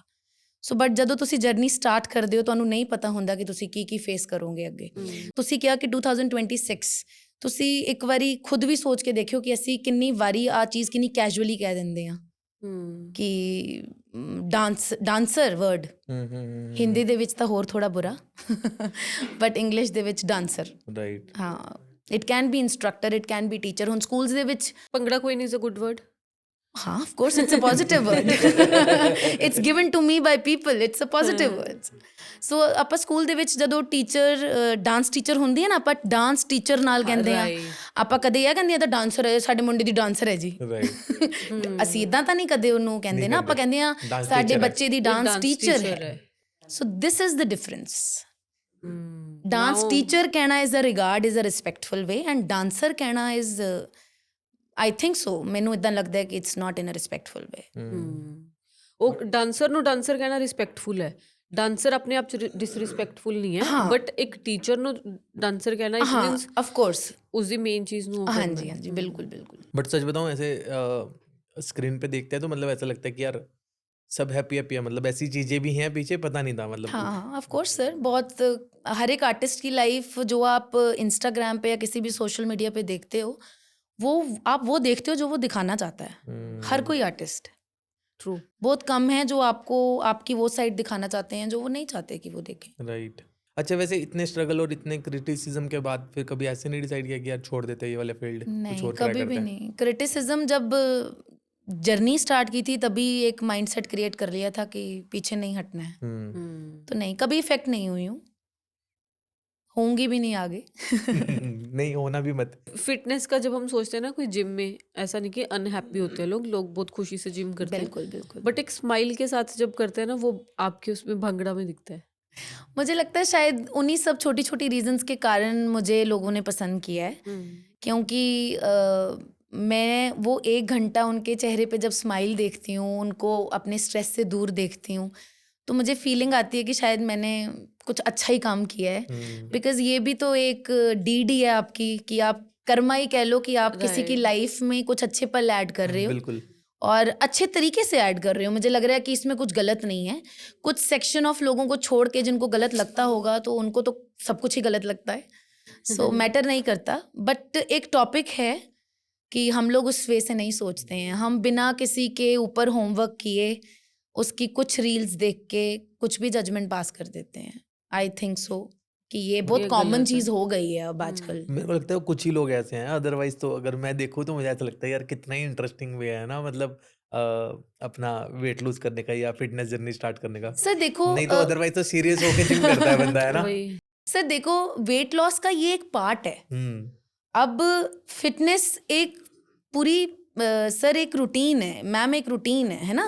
तो आप उस रूटीन में ये नहीं क्लासिफाई कर सकते कि सिर्फ मेरी क्लासेस करो और आप पतले हो जाओगे। मैंने कभी भी ये अकाउंटेबिलिटी ली ही नहीं है। It is part of the process, one of the part, कि कभी आपका वर्कआउट का मन नहीं है, कभी आपका कुछ डिफरेंट करने का मन है, आज जिम ज़रूर जाना है, अपना डिसिप्लिन नहीं तोड़ना है, तो कोई वैसी एक्टिविटी करो जिससे आपको खुशी मिल रही है, आपका स्ट्रेस भाग रहा है और आपका वर्कआउट भी हो रहा है। तो इसमें मुझे नहीं लगता कि कोई बुरी चीज़ है। राइट। सो यस, सीरियस होके जिम करने से बेटर है ना सर, कि ये आप बहुत ज़्यादा हंसता better है। हंसी खुशी, और डांस करना किसको पसंद नहीं है सर। सबको पसंद है। और एक आप कवर्ड प्लेटफॉर्म में डांस कर रहे हो, तो इससे अच्छी और चीज़ क्या होगी। आप ओपन नहीं डांस कर रहे, आप जिम में इंट्रोड्यूस करने का मतलब था कि आपको एक कवर्ड, एक स्पेसिफिक एरिया मिल रहा है। और जिम्स में भी आप ओपन डांस नहीं करते हो, स्टूडियोज बने हैं उसके लिए, स्टूडियो सेक्शंस हैं जहाँ पे ये डांस होते हैं। सो इससे बेटर क्या होगा। एक फीमेल की एक वो भी जो आप समझते हो एक शर्म का जो पार्ट है, वो भी आई थिंक सो इसमें कवर हो जाता है कि उसको ओपनली नहीं डांस करना, उसको जिम में आना है, एक स्टूडियो एरिया में डांस करना है। सो आई थिंक सो एक अच्छा ही मिशन और विजन है आइज में। ਇੰਟਰਸਟਿੰਗ ਵੀ ਹੈ। ਜਦੋਂ ਸਟਾਰਟ ਕੀਤਾ ਸੀ ਉਦੋਂ ਤੁਸੀਂ ਜਿਸ ਵਿਜ਼ਨ ਨਾਲ ਕੀਤਾ ਸੀ ਉਹਨਾਂ ਕਰ ਚੁੱਕੇ ਹੋ ਅਚੀਵ, ਜਾਂ ਹਲੇ ਕਰਨਾ ਹੈ, ਜਾਂ ਉਨੀ ਐਕਸਪੈਕਟੇਸ਼ਨ ਤੋਂ ਜ਼ਿਆਦਾ ਕੀਤਾ ਹੈ? ਨਹੀਂ, ਐਕਸਪੈਕਟੇਸ਼ਨਸ ਤੋਂ ਬਹੁਤ ਜ਼ਿਆਦਾ ਕੀਤਾ ਹੈ। ਮੈਂ ਇਸ ਇੰਡਸਟਰੀ ਦੇ ਵਿੱਚ ਇਸ ਵਿਜ਼ਨ ਨਾਲ ਆਈ ਨਹੀਂ ਸੀਗੀ। ਓਕੇ, ਇਟ ਵਾਜ਼ ਜਸਟ ਕਿ ਮੈਂ ਆਪਣਾ ਆਫਟਰ ਜੌਬ ਮੈਂ ਆਪਣੇ 1-2 ਘੰਟੇ ਆਪਣੇ ਆਪ ਨੂੰ ਰਿਲੀਵ ਕਰਨ ਲਈ ਲੈ ਕੇ ਆਈ ਸੀਗੀ ਆ ਪ੍ਰੋਗਰਾਮ, ਤੇ ਮੈਨੂੰ ਖੁਸ਼ੀ ਮਿਲਦੀ ਸੀ, ਤੇ ਮੇਰੇ ਨਾਲ ਲੋਕ ਜੁੜਦੇ ਰਹੇ, ਅਟੈਚ ਹੁੰਦੇ ਰਹੇ, ਸਿੱਖਣ ਲਈ ਆਉਂਦੇ ਰਹੇ, ਤੇ ਮੈਨੂੰ ਵੀ ਬਹੁਤ ਵਧੀਆ ਲੱਗਿਆ। ਦੈਨ ਮੈਂ ਇਸ ਚੀਜ਼ ਨੂੰ ਫੁੱਲ ਫਲੈਜ ਅਪਲਾਈ ਕੀਤਾ 2019-20 ਤੋਂ ਬਾਅਦ। ਸੋ ਮੈਨੂੰ ਬਹੁਤ ਪਿਆਰ ਮਿਲਿਆ ਲੋਕਾਂ ਵੱਲੋਂ, ਬਹੁਤ ਰਿਸਪੈਕਟ ਕਰਦੇ ਆ, ਬਹੁਤ ਇੱਜ਼ਤ ਮਾਨ ਨਾਲ ਹੀ ਮੈਨੂੰ ਮਿਲਦੇ ਆ ਹਰ ਜਗ੍ਹਾ, ਹਰ ਪਲੇਟਫਾਰਮ, ਹਰ ਏਜ ਗਰੁੱਪ। ਮੈਨੂੰ ਲੱਗਦਾ ਮੇਰੇ ਲਈ ਆ ਮੈਟਰ ਕਰਦਾ ਹੈ। ਮੈਟਰ ਵੀ ਇਹੀ ਕਰਨਾ ਚਾਹੀਦਾ। ਹਾਂਜੀ, ਬਾਕੀ ਚੀਜ਼ਾਂ ਚਲਦੀਆਂ ਰਹਿੰਦੀਆਂ ਨੇ। ਬਾਕੀ ਵਿਜ਼ਨ ਹੈ ਮੈਮ, ਜਿਵੇਂ ਮੇਰਾ ਵਿਜ਼ਨ ਭੰਗੜੇ ਨੂੰ ਹੀ ਲੈ ਕੇ ਹੈਗਾ ਕਿ ਆਪਾਂ ਇਹਨੂੰ ਹੋਰ ਵਧੀਆ ਬੈਟਰ ਕਰ ਸਕਦੇ ਹਾਂ, ਵਧੀਆ ਟੈਲੈਂਟ ਲੈ ਕੇ ਆ ਸਕਦੇ ਹਾਂ, ਹੋਰ ਅੱਗੇ ਉਹਨਾਂ ਨੂੰ ਪਲੇਟਫਾਰਮ ਮਿਲ ਸਕਦੇ ਹੈ, ਵਧੀਆ ਸਟੇजेस ਮਿਲ ਸਕਦੇ ਆ, ਵਧੀਆ ਇਵੈਂਟਸ ਮਿਲ ਸਕਦੇ ਆ। ਅਸੀਂ ਕਿਉਂ ਸਿਰਫ ਸਟੂਡੀਓ ਤੱਕ ਹੀ ਰਿਸਟ੍ਰਿਕਟਡ ਰੱਖੀਏ ਕਿ ਇੱਕ ਹੈ ਨਾ ਅਕੈਡਮੀ ਚੱਲ ਰਹੀ ਹੈ, ਅਕੈਡਮੀ ਦੇ ਵਿੱਚ 25-30 ਬੰਦੇ ਆ ਰਹੇ ਆ, ਉਹ ਸਿੱਖ ਰਹੇ ਆ, ਬੰਦੇ ਚੇਂਜ ਹੋ ਰਹੇ ਹਰ ਮਹੀਨੇ, ਕਿਉਂਕਿ ਆਫਕੋਰਸ ਇੱਕ ਡਾਂਸ ਫਾਰਮ ਰਿਜਿਡਿਟੀ ਦੇ ਨਾਲ ਹੈ। ਸੋ ਮੇਰਾ ਉਹ ਹੈ ਆਬਜੈਕਟਿਵ ਹੈ ਕਿ ਐਟਲੀਸਟ 5-5 ਹਜ਼ਾਰ ਬੱਚਾ ਸਿੱਖੇ, ਇੱਕ ਵੱਡੇ ਸਟੇਜ 'ਤੇ ਵੱਡੇ ਲੈਵਲ 'ਤੇ ਸਿੱਖੇ, ਅੱਛੇ ਹੋਰ ਆਰਟਿਸਟ ਤੋਂ ਸਿੱਖੇ। ਅਕੈਡਮੀ ਵਾਲੇ ਹੀ ਇੱਦਾਂ ਦੇ ਇਵੈਂਟਸ ਪਲਾਨ ਕਰ ਲੈਣ, ਕੋਈ ਇਹਦੇ ਵਿੱਚ ਮਾੜੀ ਗੱਲ ਤਾਂ ਨਹੀਂ ਹੈ। ਪਰ ਆਪਾਂ ਭੰਗੜੇ ਨੂੰ ਲੈ ਕੇ ਇੱਕ ਵਧੀਆ ਵੱਡਾ ਸਟੇਜ ਕਿਉਂ ਨਹੀਂ ਦੇਖਦੇ? ਰਾਈਟ, ਕਿਉਂਕਿ ਪੰਜਾਬੀ 뮤직 ਇੰਨਾ ਗਰੋ ਕਰ ਰਿਹਾ। ਹਾਂਜੀ ਹਾਂਜੀ ਪੰਜਾਬੀ ਡਾਂਸ ਫਾਰਮ ਵੀ ਕਰ ਸਕਦੇ ਹੋ, ਹਾਂਜੀ, ਹੈ ਵੀ ਬਹੁਤ ਹਾਂਜੀ। ਸੋਹਣੀ, ਐਨਰਜੈਟਿਕ ਹੈ ਬਹੁਤ। ਬਿਲਕੁਲ ਕਰਦੇ ਨੇ, ਤੁਸੀਂ ਬੈਕਗਰਾਊਂਡ ਦੇ ਵਿੱਚ ਸਿੰਗਰਸ ਦੇ ਦੇਖਦੇ ਹੀ ਉਹ ਡਾਂਸ ਬਿਲਕੁਲ ਕਰਦੇ ਕਰਦੇ ਹੋਏ, हैं, ਬਟ करते हैं। ਉਹ ਖਾਲੀ ਭੰਗੜੇ ਦਾ ਹੀ ਇਵੈਂਟ ਕਿਉਂ ਨਹੀਂ ਹੋ ਸਕਦਾ? ਕੋਈ हो ਕਿੰਨਾ सकता ਵੱਡੇ है, हो ਲੈਵਲ सकता है, जे करना ਹੈ चाहिए तो ਨਾ, हो सकता ਕਿਉਂ है। ਨਹੀਂ I ਕਰਨਾ think ਚਾਹੀਦਾ? ਮੈਨੂੰ ਲੱਗਦਾ Vision ਹੋਏ ਤਾਂ India ਹੋ को- ਸਕਦਾ ਹੈ, ਹਾਂ, ਬਿਲਕੁਲ। ਕਿਉਂਕਿ ਆਪਾਂ ਪ੍ਰੋਡਕਟਿਵਿਟੀ ਤੇ ਕਦੇ ਗੱਲ ਹੀ ਨਹੀਂ ਕਰਦੇ, ਆਪਾਂ ਦੂਜੇ ਨੂੰ ਕਿਵੇਂ ਥੱਲੇ ਉਤਾਰਨਾ ਸਟੇਜ ਤੋਂ, ਆਪਾਂ ਉਹਦੇ ਤੇ ਹੀ ਲੱਗੇ ਹੋਏ ਆ। ਜੇ ਵੱਡੇ ਵੱਡੇ ਸਟੇਜ ਸ਼ੋਜ਼ ਹੋ ਸਕਦੇ ਐ ਸਿੰਗਿੰਗ ਨੂੰ ਲੈ ਕੇ, ਤੇ why not bhangra?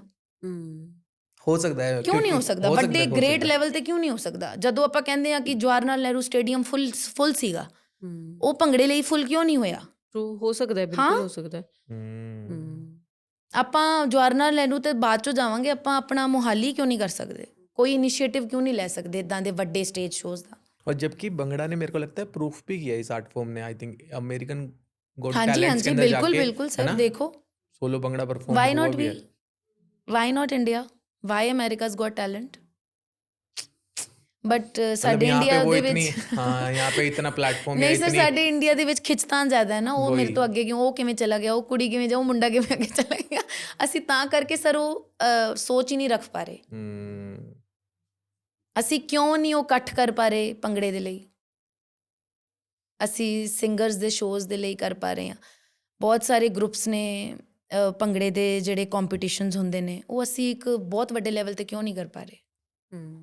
But in future I think ਜਿਸ ਤਰੀਕੇ ਨਾਲ ਪੰਜਾਬੀ ਗਰੋ ਹੋ ਰਹੀ ਹੈ, ਔਰ ਪੰਜਾਬੀ ਐਜ਼ ਵੀ ਸੈਡ ਕਿ 뮤직 ਨੂੰ ਪਿਆਰ ਹਾਂ, ਮਿਲ ਹਾਂ, ਰਿਹਾ ਬਹੁਤ ਪਿਆਰ ਹੈ। ਆਰਟਿਸਟ ਨੂੰ ਮਿਲ ਰਿਹਾ, ਭੰਗੜਾ ਵੀ ਕਿਤੇ ਦੂਰ ਨਹੀਂ ਹੈ। ਹਾਂ ਹੋਊਗਾ, ਯੈਸ। बिकॉज जैसे अब आपने आवाज उठाई है, ऐसे लोग आवाज उठाएंगे और लोग फिर चलेंगे भी। ਆਵਾਜ਼ ਨਹੀਂ, 100%। ਪੈਰ ਉਠਾਏਂਗੇ, ਆਫ ਕੋਰਸ, ਹਾਂਜੀ ਹਾਂਜੀ, ਪੱਬ ਚੱਕਣੇ ਪੈਣੇ। ਪੱਬ ਚੱਕਣੇ ਪੈਣੇ, ਟਰੂ ਟਰੂ ਟਰੂ। ਬਟ ਅਸੀਂ ਮਤਲਬ ਪੰਜਾਬੀ ਪੱਬ ਨਹੀਂ ਚੱਕਦੇ ਨਾ, ਅਸੀਂ ਕਿਸੇ ਨੂੰ ਵੇਖ ਲਈਏ ਕਿ ਅਗਰ ਕੋਈ ਵਧੀਆ ਕਰ ਰਿਹਾ ਹੈ, ਤੇ ਅਸੀਂ ਸਭ ਤੋਂ ਪਹਿਲੇ ਕੋਸ਼ਿਸ਼ ਕਰਦੇ ਹਾਂ ਕਿ ਪਹਿਲੇ ਪੁਆਇੰਟਰਸ ਲੱਭੋ ਕਿ ਅਸੀਂ ਇਹਨੂੰ ਥੱਲੇ ਕਿਵੇਂ ਉਤਾਰ ਕਿਵੇਂ ਸਕਦੇ points? ਹਾਂ, ਇਹ ਕਿਵੇਂ ਅਕੈਡਮੀ ਤੋਂ ਬਾਹਰ ਭੰਗੜਾ ਜਿਮ 'ਚ ਕਿਵੇਂ ਚਲਾ ਗਿਆ, ਪੁਆਇੰਟਰਸ ਲੱਭੋ ਕਿ ਅਸੀਂ ਹੁਣ ਜਿਮ ਤੋਂ ਥੱਲੇ ਕਿਵੇਂ ਕਰ ਲਈਏ ਇਸ ਚੀਜ਼ ਨੂੰ। ਸੋ ਆਈ ਥਿੰਕ ਸੋ ਹਰ ਇੱਕ ਦੇ ਆਪਣੇ ਵਿਊਜ਼ ਨੇ ਇਸ ਚੀਜ਼ ਨੂੰ ਲੈ ਕੇ। ਮੋਸਟਲੀ ਜਿਮਸ 'ਚ ਜਿੱਥੋਂ ਤੱਕ ਮੈਂ ਦੇਖਿਆ ਹੈਗਾ ਕਿ ਮੇਲ ਫਿਟਨੈਸ ਇੰਸਟਰਕਟਰਸ ਹੁੰਦੇ ਆ, ਆਪਣੇ ਜਿਮ ਇੰਸਟਰਕਟਰਸ, ਅਤੇ ਗਰਲਸ ਉਹਨਾਂ ਤੋਂ ਟ੍ਰੇਨਿੰਗ ਲੈਂਦੀਆਂ ਵੀ ਹੈ, ਕਿਉਂਕਿ ਇੱਕ ਟਰਸਟ ਹੁੰਦਾ ਹੈ ਕਿ ਇਹ ਵਧੀਆ ਕਰਾਉਣਗੇ, ਇਹਨਾਂ ਨੂੰ ਐਕਸਪੀਰੀਅੰਸ ਹੋਏਗਾ। ਗੁੱਡ। ਕਿਉਂਕਿ ਫਿਟਨੈਸ ਨੂੰ ਲੈ ਕੇ ਇੱਦਾਂ ਲੱਗਦਾ ਕਿ ਮੇਲ ਓਰੀਐਂਟਿਡ ਹੈ ਥੋੜ੍ਹਾ ਜਿਹਾ। ਹਾਂਜੀ ਹਾਂਜੀ। ਅਤੇ ਤੁਸੀਂ ਇੱਕ ਫੀਮੇਲ ਫਿਟਨੈਸ ਇੰਸਟਰਕਟਰ ਹੋ, ਤੁਹਾਡੇ ਲਈ ਈਜ਼ੀ ਸੀ ਕਿ ਮੇਲਸ ਨੂੰ ਉਹ ਕਰਨਾ, ਟਰਸਟ ਦਿਵਾਉਣਾ ਕਿ ਤੁਸੀਂ ਉਸ ਲੈਵਲ 'ਤੇ ਗਾਈਡ ਕਰ ਸਕਦੇ ਹੋ ਉਹਨਾਂ ਨੂੰ? ਬਹੁਤ ਔਖਾ ਹੈ। ਟਰਸਟ ਕਰਦੇ ਆ ਮੇਲਸ ਫਿਟਨੈਸ ਨੂੰ ਲੈ ਕੇ? ਬਿਲਕੁਲ ਵੀ ਨਹੀਂ। ਮੇਲਸ ਫੀਮੇਲ ਨੂੰ ਲੈ ਕੇ ਬਿਲਕੁਲ ਟਰਸਟ ਨਹੀਂ ਕਰਦੇ ਕਿ ਹਾਂ a female can be a good fitness instructor, ਜਾਂ ਫੀਮੇਲ ਨੂੰ ਨੌਲੇਜ ਵੀ ਹੋਏਗੀ। ਬਹੁਤ ਮਤਲਬ ਦੇਖੋ, ਹਰ ਇੱਕ ਟੌਪਿਕ ਦੇ ਵਿੱਚ ਨਾ ਆਪਾਂ ਇੱਕ ਪਰਟੀਕੂਲਰ ਸੈਕਸ਼ਨ ਦੀ ਹੀ ਗੱਲ ਕਰਦੇ ਹਾਂ ਜਿਨ੍ਹਾਂ ਨੂੰ ਇਸ ਚੀਜ਼ਾਂ ਨਾਲ ਪ੍ਰੋਬਲਮ ਹੁੰਦੀ ਹੈ। ਲੈਟਸ ਸਪੋਜ਼ ਅਸੀਂ ਆਪਣੀ ਕਾਮਨ ਲਾਈਫ ਦੇ ਵਿੱਚ ਹੀ ਬਹੁਤ ਆ ਸਭ ਛੋਟੀਆਂ ਚੀਜ਼ਾਂ ਫੇਸ ਕਰਦੇ ਹਾਂ। ਜਿਵੇਂ ਕਿਚਨ ਦੀ ਗੱਲ ਕਰ ਲਾਂਗੇ, we will start with kitchen. ਹਮੇਸ਼ਾ ਔਰਤ ਨੂੰ ਕਿਚਨ ਦੇ ਨਾਲ ਐਸੋਸੀਏਟਡ ਦੇਖਿਆ ਹੀ ਗਿਆ ਹੈ। ਉਵੇਂ ਹੀ ਮੁੰਡਾ ਵੀ ਕਿਚਨ ਦੇ ਕੰਮ ਕਰ ਸਕਦਾ ਹੈ। ਬੇਸਿਕ, ਇਹ ਤਾਂ ਬੇਸਿਕ ਹੈ ਨਾ ਜ਼ਿੰਦਗੀ ਜੀਣ ਦੇ ਲਈ, ਕੁਝ ਬੇਸਿਕ ਥਿੰਗਸ ਨੇ ਜੋ ਦੋਨਾਂ ਨੂੰ ਆਉਣੀ ਚਾਹੀਦੀਆਂ ਨੇ। ਬਿਲਕੁਲ। Why only female? ਇੱਕ ਪਾਣੀ ਦਾ ਗਲਾਸ ਗਰਮ ਕਰਨਾ ਵੀ ਫੀਮੇਲ ਤੱਕ ਹੀ ਸੀਮਤ ਹੈ ਕਿ ਫੀਮੇਲ ਹੀ ਕਰੇਗੀ। ਇੱਕ ਛੋਟੀ ਜੀ ਸੋਚ ਦੀ ਗੱਲ ਕਰ ਰਹੀ ਹਾਂ ਜੋ ਮੇਰੀ ਮੰਮੀ ਦੀ ਵੀ ਮੰਮੀ ਦੀ ਮੰਮੀ ਦੀ ਵੀ ਮੰਮੀ ਦੇ ਟਾਈਮ ਤੇ ਚਲਦੀ ਆ ਰਹੀ ਹੈ, ਟਿਲ ਮੀ। ਹੋ ਸਕਦਾ ਹੈ ਅੱਗੇ ਮੈਂ ਵੀ ਇਹੋ ਜਿਹੀ ਬਣ ਜਾ, ਜੋ ਕਿ ਮੈਂ ਨਹੀਂ ਬਣਾਂਗੀ, ਬਟ ਵੈਸੇ ਸੋਚ ਰੱਖਦੇ ਹਾਂ ਕਿ ਕਿੰਨੇ ਸਾਰੇ ਇਹੀ ਅੱਗੇ ਪ੍ਰੋਸੈਸ ਕਰ ਰਹੇ ਨੇ ਫੋਲੋ, ਕਿਉਂਕਿ ਅਸੀਂ ਆਪਣੀ ਮੰਮੀਆਂ ਨੂੰ ਕਿਚਨ ਦੇ ਵਿੱਚ ਕੰਮ ਕਰਦੇ ਵੇਖਿਆ, ਅਸੀਂ ਕਦੇ ਇਮੈਜਿਨ ਹੀ ਨਹੀਂ ਕੀਤਾ। ਸੋ ਉਵੇਂ ਹੀ ਫਿਟਨੈਸ ਇੰਡਸਟਰੀ ਦੇ ਵਿੱਚ ਕੁੜੀਆਂ ਜਿਮ ਨਹੀਂ ਜਾਂਦੀਆਂ ਸੀ 25 ਸਾਲ ਪਹਿਲਾਂ। ਹੁਣ ਕੁੜੀਆਂ ਬੋਡੀ ਬਿਲਡਿੰਗ ਕੰਪੀਟੀਸ਼ਨਸ ਦੇ ਵਿੱਚ ਨੇ ਤੇ ਡਿਫਰੈਂਸ ਹੈ हम्म, ਟੁੱਟੀ ਹੈ ਨਾ ਹਾਇਰਾਰਕੀ ਟੁੱਟੀ ਹੈ ਉਸ ਚੀਜ਼ ਨੂੰ ਲੈ ਕੇ ਟਰਸਟ ਫੈਕਟਰ ਨੂੰ ਥੋੜਾ ਜਿਹਾ ਹੋਰ ਟਾਈਮ ਲੱਗੂਗਾ girls are doing excellent job in body building in gymming line nutrition ਕਿੰਨੀ ਕੁੜੀਆਂ ਨਿਊਟ੍ਰੀਸ਼ੀਅਸ ਨੇ ਤੁਸੀਂ ਆਪ ਦੇਖੋ ਸੋ ਆਉਣ ਵਾਲੇ 10 years are going to be struggle ਉਸ ਤੋਂ ਬਾਅਦ ਆਈ ਥਿੰਕ ਸੋ ਇੱਕ ਵਧੀਆ ਪਲੇਟਫਾਰਮ ਖੁੱਲ ਜਾਊਗਾ ਜਿਹਦੇ ਵਿੱਚ ਆ ਟਰਸਟ ਫੇਥ ਆਊਗਾ ਹੌਲੀ ਹੌਲੀ ਕੁੜੀਆਂ ਤੇ ਵੀ बिल्कुल ਬਾਕੀ बट आई थिंक वो स्टार्ट हो चुका है मेरे को लगता है टाइम ना क्योंकि बिकॉज हाँ। हम अभी काफी फीमेल्स के पॉडकास्ट किए हैं है ना एवरी गर्ल इज डूइंग हाँ मतलब गुड देखो इन टाइम लगेगा हाँ हर चीज में उस हिसाब का टाइम हर एक चीज जो चेंज है वो टाइम मांगती है मांगते लेकिन जब आएगी तो बहुत अच्छी आएगी ये बात है पर हर चीज शुरुआत में जैसे मेरी जर्नी को 15 साल हुए हैं 12 साल तक शायद नहीं जानते होंगे लोग मुझे लास्ट के 3-4 years की ही जर्नी में जाने बट वो 12 साल की स्ट्रगल मेहनत एक भंगड़ा डांस फॉर्म को इवेंट के रूप में क्रिएट करना इट टुक 12 years समझाना ही कि ऐसे एक बड़े लेवल पे भी इवेंट हो सकता है जिम्स के अंदर आप स्टूडियो तक की मत सहमत रहो आप 200-300 बच्चों को भी ट्रेन कर सकते हो प्लस एक प्रमोशनल इवेंट आपके जिम के बारे में भी हो जाता है कि ऐसे ऐसे आपका जिम इस एरिया में अवेलेबिलिटी है जहाँ पे ऐसी क्लासेस होती हैं फिटनेस के रिलेटेड होती हैं फीमेल फिटनेस के रिलेटेड होती हैं so both ways it's a collaborative project अभी वैसे वर्क कैसे करते हैं आप पूरा प्रॉपर जिम इंस्ट्रक्टर हो या फिर only bhangra instructor see currently I am working इसी फेज पे मुझे भंगड़ा वाली फॉर्म को ही क्रिएटिविटी देनी है ओके सो मैं जिम इंस्ट्रक्टर अपने लिए हूँ फॉर द टाइम के लिए और भंगड़ा इंस्ट्रक्टर मैं सबके लिए हूँ तो नहीं उसके थ्रू बेसिकली क्या भंगड़ा ही सिखा रहे हो या हाँ फिर जी हाँ जी हाँ जी अच्छा हाँ फिटनेस नहीं हाँ नहीं भंगड़ा फिटनेस हम एक कलेक्टिव प्रोग्राम जो हम चलाते हैं हम वही सिखा रहे हैं आई एम नॉट टॉकिंग जो वर्कआउट सेक्शन हम करते हैं जिम्स में ओके उसके बारे में बात नहीं कर रही हूँ एक स्पेसिफिकली जो डांस फॉर्म है भंगड़ा और फिटनेस का फ्यूजन जो हमने बनाया है which is fitness bhangra fitness सो भंगड़ा उसको सिखाते हैं नहीं मेरा एक ये पूछने का भी था मुझे क्योंकि प्रोफाइल से भी क्लैरिटी नहीं हुई कि आपका प्रॉपर ऐसे जिम है जहाँ पे बाकी सेटअप भी है या भंगड़ा फिटनेस ही है आपका नहीं। यूएसपी बेसिकली हमारे जिम्स हैं दिल्ली में एनी टाइम फिटनेस आपने ये ब्रांड नाम ये यूएस बेस्ड फ्रेंचाइजी है सो इनके स्टूडियोज़ में ही हम सिखाते हैं ओके हाँ जी इनके स्टूडियोज़ में सिखाते हैं उसके अलावा अब दिल्ली में तो सारे मेरे पास ट्रेनिंग लेने नहीं आ सकते राइट सो मैं ट्रैवल करती हूँ पंजाब में हर उस जगह पे जहाँ पे मेरी ट्रेनिंग की रिक्वायरमेंट्स हैं जो Like- लोग मुझसे Okay. सीखना चाहते लाइक हैं जैसे आपने कॉर्पोरेट हाँ किए हुए हैं सी कॉर्पोरेट्स वो मेरे एम्प्लॉय वेलफेयर प्रोग्राम्स हैं देखो कॉर्पोरेट्स में भी ज़रूरत है स्ट्रेस रिलीव करने की हाँ सो मुझे पंजाब के जिम्स कांटेक्ट करते हैं ठीक है कि आप हमारे जिम में आओ और ऐसे ऐसे आप इवेंट प्लान करो और हमारे पास 300 एनरोलमेंट है हमारे पास 400 एनरोलमेंट है Okay. Then I go to that specific area and then I teach them ठीक है सो मैं इस प्रोटोकॉल पे वर्क करती हूँ ओके मेरा वर्क स्टेशन दिल्ली है लेकिन मेरा जितने भी इवेंट्स और जितने भी आप ह्यूज नंबर ऑफ पीपल देखोगे वो सारे पंजाब के हैं ओके इंटरेस्टिंग ये बहुत ही अलग मॉडल है ना कुछ अलग है जैसे लेट्स सपोज एक एग्जांपल देती हूँ मुझे मोहाली से एक जिम ने कांटेक्ट किया ठीक है लेट्स सपोज एयरपोर्ट रोड का कोई जिम है उसने मुझे कांटेक्ट किया कि हमें आपका एक मास्टर क्लास हमने एक नाम दिया है इसका जिसमें ऑलरेडी जिन लोगों को भंगड़े की नॉलेज होती है वो लोग आते हैं वो पार्टिसिपेटिव होते हैं ठीक है इंट्रोडक्शन वाले बंदे नहीं जिनको ऑलरेडी इस डांस फॉर्म की नॉलेज है फिर उनको मास्टर क्लास देने के लिए मैं आती हूँ और वो 200-300 जितनी भी इनरोलमेंट है उनको सिखाती हूँ इट्स 1.5 hours का प्रोग्राम जिसमें हम एक फॉलो अप सेशन देते हैं ठीक है एंड उस सेशन के बाद जब आप खुशी उनके चेहरों पे देखोगे तो वो मुझे लगता है सबसे बड़ी डीड है जो मैं कमा के जाती हूँ सो इस प्रोटोकॉल पे हम काम करते हैं ओके जो कॉर्पोरेट की बात आप कर रहे हैं मैं कॉर्पोरेट वेलनेस प्रोग्राम देती हूँ जिसके अंदर हम कॉर्पोरेट एम्प्लॉयज़ के लिए ही ये सेशंस कराते हैं ठीक है उनके फन के लिए उनके स्ट्रेस रिलीविंग के लिए क्योंकि आजकल ये एक मैंडेटरी प्रोग्राम है हर ऑर्गेनाइजेशन में हर कंपनी में ओके सो हर कंपनी जिनके साथ मैं एसोसिएटेड हूँ एवरी फ्राइडे उनकी सेक्शंस होते हैं कि किसी दिन भंगड़ा क्लास है किसी दिन बूट कैंप है किसी दिन गेम्स हैं और किसी दिन सिर्फ फिटनेस के ऊपर बातचीत है ये चारों सेक्शंस हमारे एम्प्लॉय वेलफेयर प्रोग्राम के अंडर आते हैं इंटरेस्टिंग काफी इंटरेस्टिंग है ਉਹੀ ਜਿਹੜੀ ਆਪਾਂ ਗੱਲ ਕਰ ਰਹੇ ਸੀ ਕਿ ਆਪਾਂ ਸਿਰਫ ਜਿਮ Gym ਤੱਕ ਤੱਕ ਨਹੀਂ ਹੀ। ਸੀਮਤ ਰੱਖ ਰਹੇ ਇਸ ਚੀਜ਼ ਨੂੰ, ਆਪਾਂ ਇਹਨੂੰ ਐਕਸਪਲੋਰ ਤੇ ਐਕਸਪੈਂਡ ਵੀ ਕਰ ਰਹੇ ਹਾਂ ਕਿ ਆਪਾਂ ਕਿੱਥੇ ਕਿੱਥੇ ਇਸ ਚੀਜ਼ ਨੂੰ ਲੈ ਕੇ ਜਾ ਸਕਦੇ ਹਾਂ। बट ऑफिस वाले मैंने देखा प्रोग्राम्स बहुत क्रेजी हैं, मतलब है ना, ਹਾਂ लोग ਉੱਥੇ अपने ਤਾਂ डेस्क छोड़ ਪੀਪਲ के ਆਰ ਕ੍ਰੇਜ਼ੀ। ਉਹ ਆਪਣੇ ਹੁਣ ਜਿਨ੍ਹਾਂ ਕੋਲ ਤਾਂ ਵਧੀਆ ਮਤਲਬ ਹੈਗੀਆਂ ਜਗ੍ਹਾ, ਉਹ ਤਾਂ ਆਪਣੀ ਜਗ੍ਹਾ ਤੋਂ ਹੀ ਕਰਾਉਂਦੇ ਨੇ, ਬਾਕੀ ਜਿਨ੍ਹਾਂ ਕੋਲ ਨਹੀਂ ਉਹ ਆਪਣੇ ਵਰਕ ਸਟੇਸ਼ਨਸ ਤੇ ਹੀ ਕਰਦੇ। ਸੋ ਦਿਸ ਇਜ਼ क्रेज अबाउट कि करना है। बट आपके काफी रील्स पता है वर्क स्टेशन वाले बहुत वायरल गए हैं। हाँ जी हाँ जी हाँ जी। वो दिल्ली वेदांता ग्रुप के साथ टाई अप है, सो उनके हैं वो। कुछ मेरे को ऐसा लगता है गाने भी सिर्फ आपके भंगड़े की वजह से चले, पता है आपको? ਉਹ ਤਾਂ ਹੁਣ ਪਰਮਾਤਮਾ ਨੂੰ ਪਤਾ ਹੈ ਜੀ, ਜਿਹਦੇ ਗਾਣੇ ਦੀ ਜੋ ਕਿਸਮਤ ਮੇਰੀ ਤੇ ਉਹਦੀ ਹੈ, ਉਹ ਸ਼ਾਇਦ ਹੋ ਸਕਦਾ ਹੈ ਇਹ आए ਵੀ। होंगे सिंगर के कॉन्टेक्ट्स भी आए होंगे। ਹਾਂਜੀ ਹਾਂਜੀ ਆਉਂਦੇ ਹੈ, ਕਹਿੰਦੇ ਆ ਮਤਲਬ ਪ੍ਰੋਡਕਸ਼ਨ ਹਾਊਸਿਸ ਕੰਟੈਕਟ ਕਰਦੇ ਆ ਕਿ ਸਾਡੀ ਰੀਲ ਬਣਾ ਦਿਓ ਇਸ ਸੌਂਗਸ ਤੇ, ओके, ਤੇ ਆਪਾਂ ਕਰਦੇ ਵੀ ਹਾਂ, ਉਹਨਾਂ ਲਈ ਵੀ ਕੰਮ ਕਰਦੇ ਹਾਂ। ਮਿਊਜ਼ਿਕ ਵੀਡੀਓ ਲਈ ਨਹੀਂ ਆਇਆ ਤੁਹਾਨੂੰ ਆਫਰ? ਆਫਰਸ ਆਉਂਦੀਆਂ ਨੇ, ਅੱਜ ਵੀ ਆਉਂਦੀਆਂ ਨੇ, ਬਟ ਮੈਨੂੰ ਕਦੇ ਵੀ ਐਸ ਸੱਚ ਇੱਛਾ ਨਹੀਂ ਜਾਗੀ ਕਰਨ ਦੀ। कारण कारण कुछ कारण स्पेसिफिक? ਸਰ ਵੈਸੇ ਪਰਸਨਲੀ ਹੀ ਮੇਰਾ ਇੰਟਰਸਟ ਇਵੈਂਟਸ ਕਰਨ 'ਤੇ ਹੀ ਹੈ। ਕੋਈ ਮੈਨੂੰ ਕਹਿ ਦੇ ਠੀਕ ਹੈ। ਕਿ ਹਾਂ ਕੋਈ ਇਵੈਂਟ ਪਲਾਨ ਕਰਨਾ ਹੈ, ਤਾਂ ਸ਼ਾਇਦ ਮੈਂ ਸਭ ਤੋਂ ਪਹਿਲਾਂ ਇਨੀਸ਼ੀਏਟਿਵ ਲੈ ਕੇ ਕਰੂੰਗੀ ਕਿ ਹਾਂ ਭੰਗੜੇ ਦਾ ਇਵੈਂਟ ਹੈ, ਪਲਾਨ ਕਰਨਾ, ਚਲੋ ਜੀ। ਬਟ ਦੇਖਦੇ ਹਾਂ ਅੱਗੇ ਡੈਸਟਨੀ। ਕਦੇ ਦਲਜੀਤ ਦੋਸਾਂਝ ਨਾਲ ਕੰਮ ਕਰਨ ਦਾ ਮੌਕਾ ਲੱਗੇਗਾ ਤੇ ਨਾ ਨਹੀਂ ਕਰੂੰਗੀ। ਬਟ ਯੈਸ ਹਾਂ, ਕਦੇ ਕੋਈ ਬਹੁਤ ਅੱਛੀ ਓਪਰਚੁਨਿਟੀ ਮਿਲੀ ਜ਼ਿੰਦਗੀ ਦੇ ਵਿੱਚ ਤੇ ਕਰਾਂਗੀ ਜ਼ਰੂਰ, ਬਟ ਅਦਰਵਾਈਜ਼ ਰਿਸਟ੍ਰਿਕਟਡ ਹੈ ਐਂਟਰੀ। आ रही है। हाँ बिल्कुल, आ रही है। मैनिफेस्टेशन जी। Affirmations चली गई आपके यूनिवर्स में। I am open to projects. इतना नहीं है कि मेरी कोई रिजिडिटी है, बट अच्छे आई रियली चूज वाइजली। मैं खुद चूज करदी हाँ कि मैं किहड़ी ऑर्गेनाइजेशन नाल काम करना है, मैं किहड़े जिम्स नाल काम करना है, वो मैं आप चूज करदी हाँ।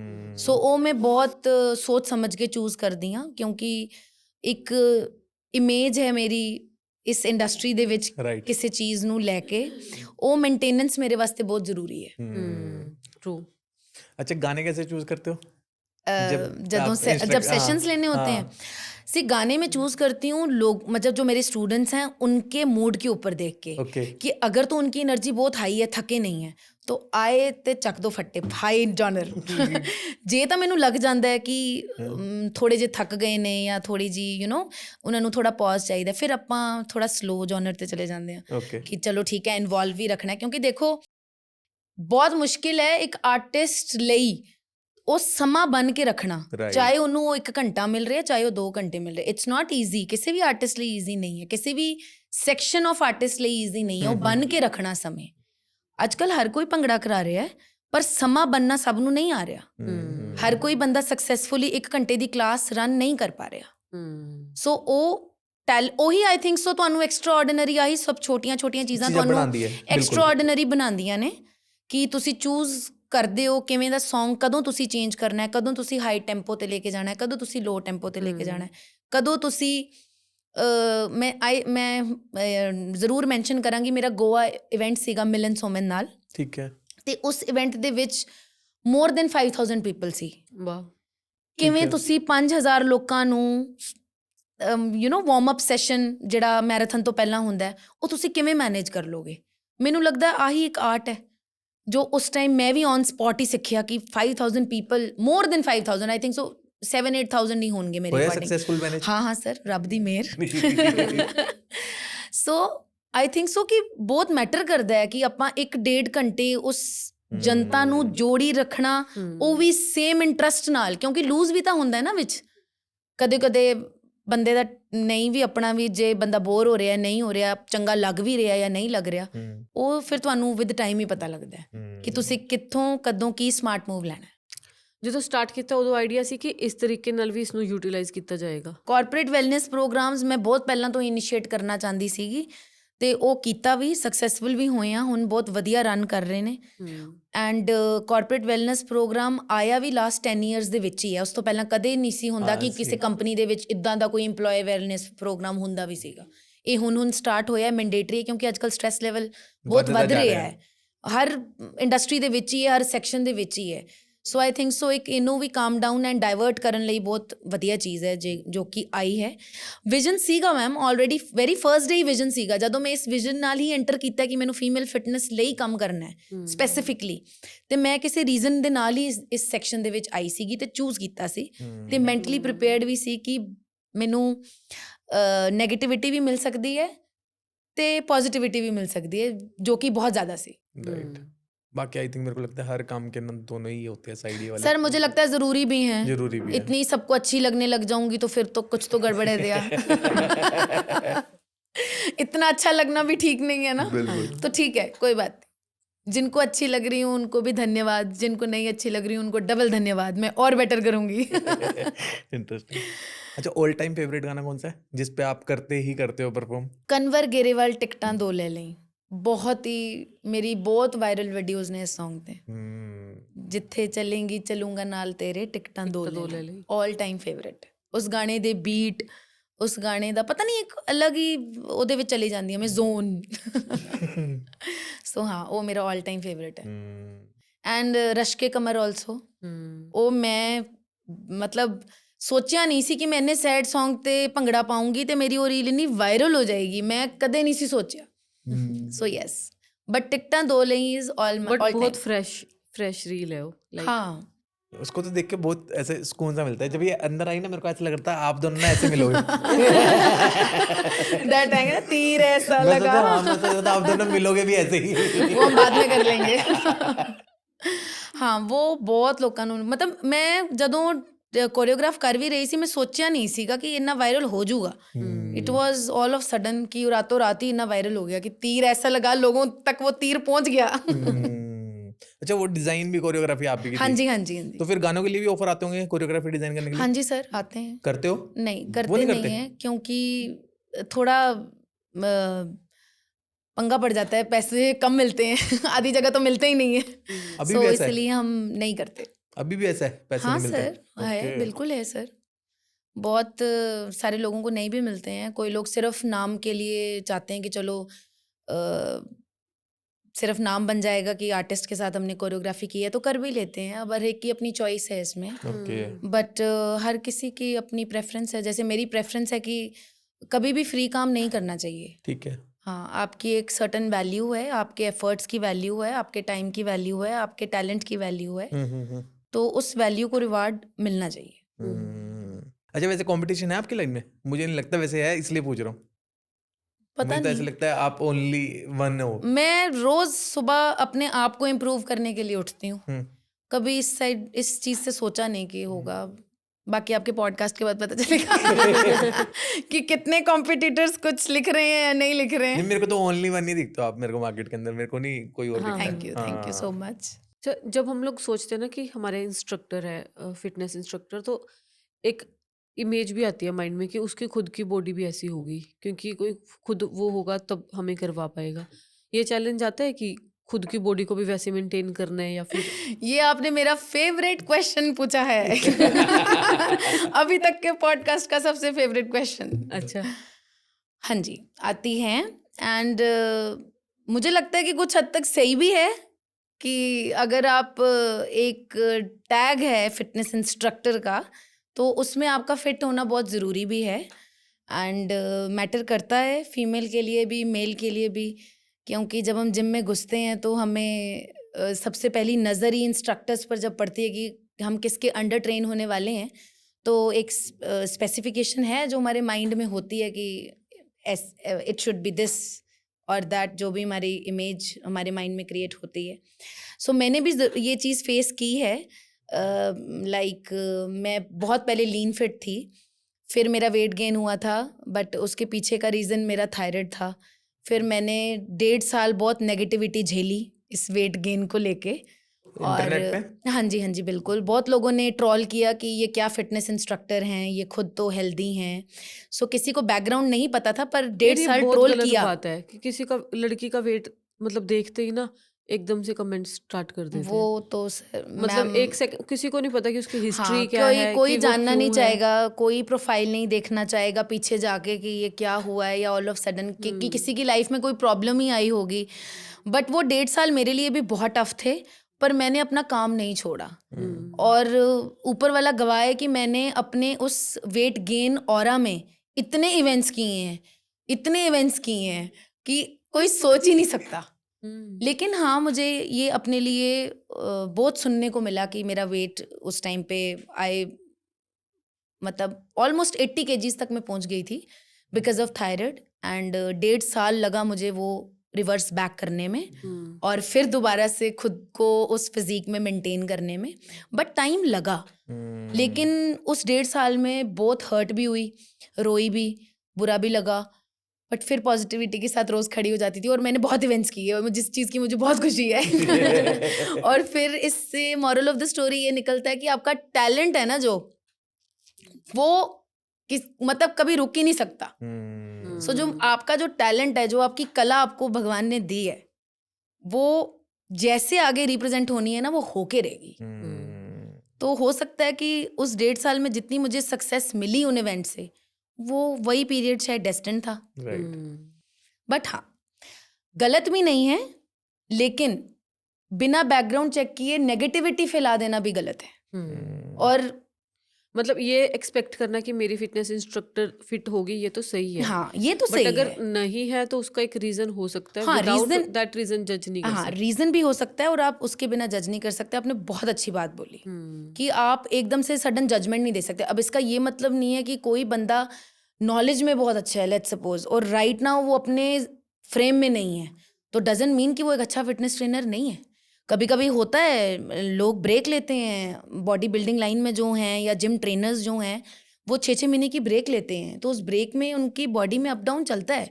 बट आप सर्टिफाई नहीं कर सकते इस चीज़ को कि वो एक अच्छा इंस्ट्रक्टर नहीं है।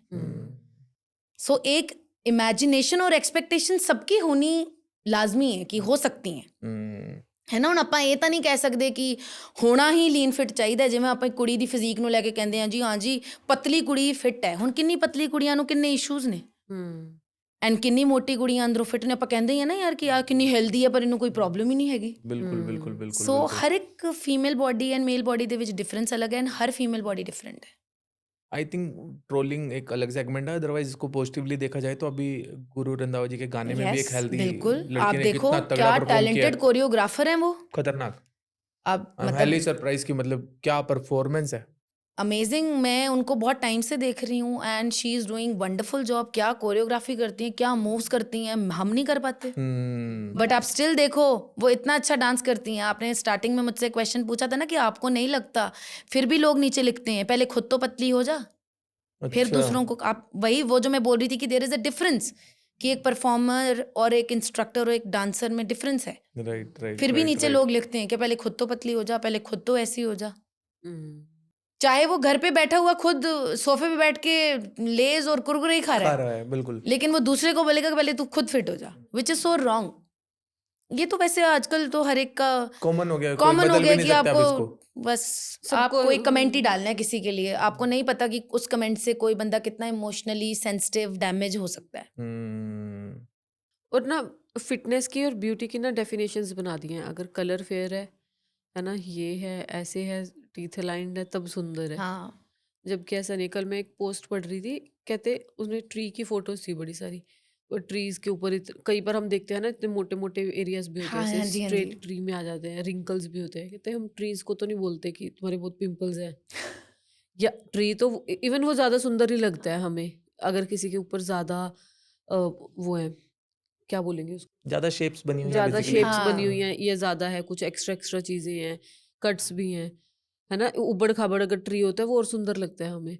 लेकिन वही जब ह्यूमंस की बात आती है, हमें लगता है कि यार इसके एक पिंपल भी चुभने लगता है, एक रिंकल भी चुभने लगती है। हम एज इट इज क्यों नहीं, क्योंकि हम भी है तो नेचर का ही एक्सेप्टेंस पार्ट नहीं ना, है। Every human is unique. Beautiful, right. Unique. Unique. Every human is unique, but हमने स्पेसिफिकेशंस खुद डाली हैं। ये हम इंसानों की ही डाली गई स्पेसिफिकेशंस। जैसे मैंने आपको बोला कि एक फिट लड़की को आप कंसिडर करते हो पतला फिगर, ओबीज को आप कंसिडर करते हो कि यार मोटा figure, right. Which is not correct. और गोरी सुंदर और रंग के जो हमने आजकल डिफरेंसेस देने शुरू कर दिए हैं, तो वो तो मुझे लगता है कि बहुत ही बैड पार्ट है ऑन ह्यूमैनिटी, कि हम बहुत जल्दी जज करके राइट कुछ भी कमेंट पास कर देते हैं। एवरी ह्यूमन इज ब्यूटीफुल यार, और आप हर इंसान में कुछ क्वालिटी ज़रूर ऊपर वाले ने दी है, 100% दी है, बस हम चूक जाते हैं, बस वो क्वालिटी देखने वो से क्वालिटी देखने से आई चूक थिंक जाते हैं। क्वालिटी पे ही फोकस करना आपने गुरु सिमिलरली रंधावा के गाने में ये वो मैं हेमा देखी है, वो हेमू या हेमा, मुझे एग्जैक्टली नाम नहीं याद आ मैं रहा। उसी की बात कर रहा था वाओ वोग वाले गाने में वाओ, वो क्रेजी क्या लड़की है यार, शी इज अमेजिंग। मुझे इतनी पसंद थी वो, इतनी पसंद थी। मैं मतलब जब पहले बिफोर हर सॉन्ग लॉन्च मैं उनको जब भी देखती थी, मैं कहती यार इस लड़की को ना कोई प्लेटफॉर्म जरूर मिलना चाहिए, मेरे को इस लड़की को ना कोई प्लेटफॉर्म मिलना चाहिए। आई स्वेयर जब वो गाने में आई, सबसे पहले नीचे जाके ना लोगों ने जिसने उसको कमेंट किया था काली पता नहीं क्या क्या, उस लड़की ने खुद भी वो वीडियो बनाई है कि मुझे लोग ऐसे करके ना, उसने वीडियो बनाई है कि मुझे लोगों ने इतने नाम से पुकारा, और वो गुरु रंधावा के सॉन्ग में बाहर आती है। वाओ, दैट वाज अल्टीमेट तमाचा to that every section of human जिन्होंने उसके नीचे जाके कमेंट करके बोला कि काली या व्हाटएवर जो भी वियर्ड आप बोल सकते हो, किसी को बुरा बोलने का क्या अंत है, बुराई का कोई अंत नहीं है। बिल्कुल सेम लाइक यू। मेरे को भी जब उनकी रील्स आती थी ना फीड पे, मुझे भी ऐसा लगता था यार कुछ तो अलग है यार, कुछ तो अलग है है ना, वाकई। कुछ क्रेजी तो है। बट मैंने भी जब देखा ना गाने के अंदर डायरेक्ट वेरी नाइस, बहुत बहुत मुझे लगता है कि ये दिस इज कॉल्ड क्रिएटिविटी को आगे लाना, ये एक बहुत अच्छा काम है। बट इसके अंदर गुरु रंधावा जी को भी बैकलैशेस मिले हैं ना, मतलब वो क्या तो वो ये ना आप ऑडियंस को नहीं मतलब किसी भी तरीके से वो कर सकते, आप 100% हैप्पी नहीं खुश कर नहीं सकते। कर सकते, आप हाँ आप खुश नहीं कर सकते। ऑडियंस सब लोगों को तो भगवान भी नहीं खुश कर वो पाए, तो उनके बारे में भी कोई ना कोई कुछ ना कुछ बोल देता है। ऑडियंस को खुश करना बहुत मुश्किल है यार। दलजीत दोसांझ ने अपनी एनर्जी, अपना पूरा टाइम दे दिया इंडस्ट्री में, एक गाना आया कुफर, एक सॉन्ग और एक लाइन के लिए उसको लोगों ने बुरा ट्रोल कर बोलना दिया, शुरू कर बिल्कुल सही दिया। बात है। मतलब एक आर्टिस्ट ने अपना सब कुछ लगा दिया, पंजाबियत को, सरदारी को आगे कहाँ तक पहुंचाया है उसने, सही बात बट है। स्टिल हमने एक सॉन्ग की एक लाइन में उसको जज कर लिया। ये बहुत मतलब अलग सी ही कुफर चीज वाले है। गाने हाँ में, कुफर गाने हाँ में मतलब हमने बिल्कुल बहुत इजीली जज कर दिया, हम सब भूल गए उसका कंट्रीब्यूशन। रॉन्ग और राइट बात की बात है, हम कंट्रीब्यूशन ही भूल हाँ जाते हैं। हम कंट्रीब्यूशन ही भूल जाते हैं। और एक चीज हो रहा है अभी, जैसे कुग्गी वाला भी हुआ था, लोगों ने, कईयों ने बोला भी, और कई लोगों ने ना उस चीज पे वीडियो भी बनाई, चाहे सपोर्ट में बनाई। बट मैं ये नोट कर रही थी कि उन्होंने कितने अच्छे रोल किए हैं पहले, बट हर किसी ने वो रोल नहीं शेयर किया, नहीं वो है ना, नहीं, बट उसकी वो वीडियो वीडियो नहीं शेयर शेयर की, किया, बट वो वीडियो पे negative video. Negative video share कर देते हैं। बहुत कमाल इंसान है वो, हम उनसे मिले हुए हैं, हमारे एक म्यूचुअल फ्रेंड है, उनके बहुत अच्छे फैमिली रिलेशंस हैं। What a amazing artist he is, what a amazing person he is. But नहीं छोड़ते लोग, किसी भी इंडस्ट्री में नहीं छोड़ते उनको। अगर वो, उन्होंने भी खुद एक बात बहुत अच्छी बोली थी, उन्होंने जब खुद आकर बोला ना जी उस जी टॉपिक पे, जी वो जी बहुत अच्छा इनिशिएटिव था। उन्होंने खुद ही बोला कि यार उन्होंने इतने साल दिए पंजाबी में, है ना, और कितने लोग उनको सपोर्ट भी करते हैं। कहते अगर मेरे को ही बोल के एक्सप्लेन करके अगर बताना पड़ा ना बताना पड़ रहा है तो मतलब मेरे देखो को उस कोई बंदे ने फायदा कितनी नहीं है। अच्छी बात बोली यार, मतलब वाकई हर्टफुल ही था सुनना था कि करते हैं प्रोपेगेंडास तो चलते हैं मैम। मुझे ना कभी कभी मैं और मेरे हस्बैंड बात कर रहे होते हैं इस बात पे, तो वो कभी कभी मुझे ना समझाते हैं कि आर्टिस्ट के साथ एक पत्थर वो फेंकने वाला बंदा ना जुड़ा ही होता है। मैंने अपने इंस्टा पे भी डाला था, मुझे एग्जैक्टली वो लाइन नहीं याद आ रही है, कि एक आर्टिस्ट एक ऐसी कला है जिसको पत्थर मारने वाले लोग बिल्कुल साथ में ही खड़े मिलेंगे। सो ये है, ये फैक्ट है। तो जब वो मुझे इस तरीके से समझाते हैं ना, फिर जो आपने मुझसे पॉडकास्ट के स्टार्टिंग में क्वेश्चन पूछा, तो वो सारी नेगेटिविटी मेरी भाग जाती है कि हाँ यार सही है, अगर 100 में से 90 लोगों को मैं पसंद आ रही हूँ, तो मुझे उन 10 की क्या परवाह करनी है जिनको मैं पसंद नहीं आ रही। पता नहीं उनकी लिस्ट में मेरे जैसे और कितने होंगे जिनको वो पसंद नहीं सही करते। बात है। सो डजंट मैटर, हुण तां फर्क ही पैना बंद हो गया। इट्स ओके, तुसी जो मर्जी बोलो, मैं जो अपना काम करन आई हाँ, जो मैनू परमात्मा वालों जिन्ना मेरा लिखिया गया है उन्ना मैं कंट्रीब्यूट तो करके ही जावांगी। तुसी अपने हथ पैर जिन्ने मर्जी मार लो जिन्ना मेरी किस्मत च जो लिखिया वो मैनू मिल के ही रहूगा, एवें नहीं तां एवें सही। ਬਾਕੀ ਕਰਨ ਔਜਲਾ ਜੀ ਕਹਿੰਦੇ ਜਦੋਂ ਉਹਨੇ ਹੱਥ ਫੜ ਲਿਆ हाँ ਨਾ ਜਦੋਂ ਉਹਨੇ, ਸਹੀ ਗੱਲ ਹੈ, ਆਈ ਰੀਅਲੀ, ਫਿਰ ਬੱਬੇ ਉਹ ਲਾਈਨ ਬਹੁਤ ਸਹੀ ਹੈ, ਜਦੋਂ ਉਹਨੇ ਹੀ ਹੱਥ ਫੜ ਲਿਆ ਨਾ ਤੁਹਾਡਾ, ਫਿਰ ਆ 10 ਜਿਹੜੇ ਆ 90 ਦੇ ਵਿੱਚੋਂ ਜਿਹੜੇ ਆ 10 ਵਾਲੇ ਆ ਤੁਹਾਡੀ ਲਾਈਫ ਦੇ ਵਿੱਚ ਮੈਟਰ ਹੀ ਨਹੀਂ ਕਰਨਗੇ ਕਦੇ। ਵੈਸੇ ਜਦੋਂ ਫਿਰ ਵੀ ਅਪਸੈਟ ਹੁੰਦੇ ਹੋ ਉਦੋਂ ਕੀ ਕਰਦੇ ਹੋ? ਮੈਂ ਖੁਦ ਹਮੇਸ਼ਾ ਤਾਂ ਨਾਲ, ਐਵੇਂ ਕੋਈ ਵੀ ਨਹੀਂ ਰਹਿੰਦਾ। ਖੁਦ ਨਾਲ ਆਈ ਥਿੰਕ ਸੋ, ਮੈਂ ਆਪਣੇ ਆਪ ਨਾਲ ਗੱਲਾਂ ਕਰਕੇ ਖੁਦ ਨਾਲ ਟਾਈਮ ਸਪੈਂਡ ਕਰਕੇ ਠੀਕ ਹੋ ਜਾਂਦੀ ਹਾਂ। ਲਾਈਫ ਦੇ ਵਿੱਚ ਆਉਂਦੇ ਆ ਲਾਈਕ ਐਵਰੀ ਫੇਜ਼ ਤਾਂ ਨਹੀਂ ਬਹੁਤ ਖੂਬਸੂਰਤ ਹੋ ਸਕਦਾ, ਬਟ ਹਾਂ ਕਦੇ ਕਦੇ ਯੂ ਫੀਲ ਲੋ ਜਾਂ ਕਿਸੇ ਵੀ ਗੱਲ ਤੇ ਬੰਦਾ ਅਪਸੈਟ ਹੋ ਸਕਦਾ ਹੈ। ਸੋ ਯਸ, ਹਾਂ ਸ਼ਾਂਤ ਹੋ ਲਿਆ, ਪਾਠ ਕਰ ਲਿਆ, ਗੁਰੂ ਘਰ ਜਾ ਚਲੇ ਗਏ। ਬਟ ਯੂਜੂਅਲੀ ਮੈਂ ਖੁਦ ਨਾਲ ਹੀ ਉਹ ਟਾਈਮ ਸਪੈਂਡ ਕਰਨਾ ਪਸੰਦ ਕਰਦੀ ਹਾਂ ਰੈਦਰ ਦਰ ਕਿਸੇ ਨਾਲ ਡਿਸਕਸ ਕਰਨਾ ਜਾਂ ਕਿਸੇ ਨਾਲ ਗੱਲ ਕਰਨਾ। ਰੋ ਰੂ ਕੇ ਠੀਕ ਹੋ ਜਾਈਦਾ ਆਪ ਹੀ। Washroom is the favourite place, ਮੈਨੂੰ ਲੱਗਦਾ ਸਭ ਦੀ ਹੁੰਦੀ ਆਈ ਥਿੰਕ ਸੋ। ਵਾਸ਼ਰੂਮ 'ਚ ਜਾ ਕੇ ਰੋ ਰੂ ਕੇ ਆਪਣੇ ਆਪ ਬਸ 10 ਮਿੰਟ ਸਹਾਰਾ ਦੇ ਕੇ ਹਾਂ ਆਲ ਇਜ਼ ਵੈਲ, बस बाहर आ जाइए, फ्रेश स्टार्ट। सोशल मीडिया पे जैसे इतने सारे हेट कमेंट्स आते हैं या नेगेटिविटी आती है, उनको कैसे मैनेज करते हो या कैसे कोप अप करते हो अपने आप को? बहुत अच्छी ऑप्शन दी है इंस्टाग्राम ने, ब्लॉक वाली।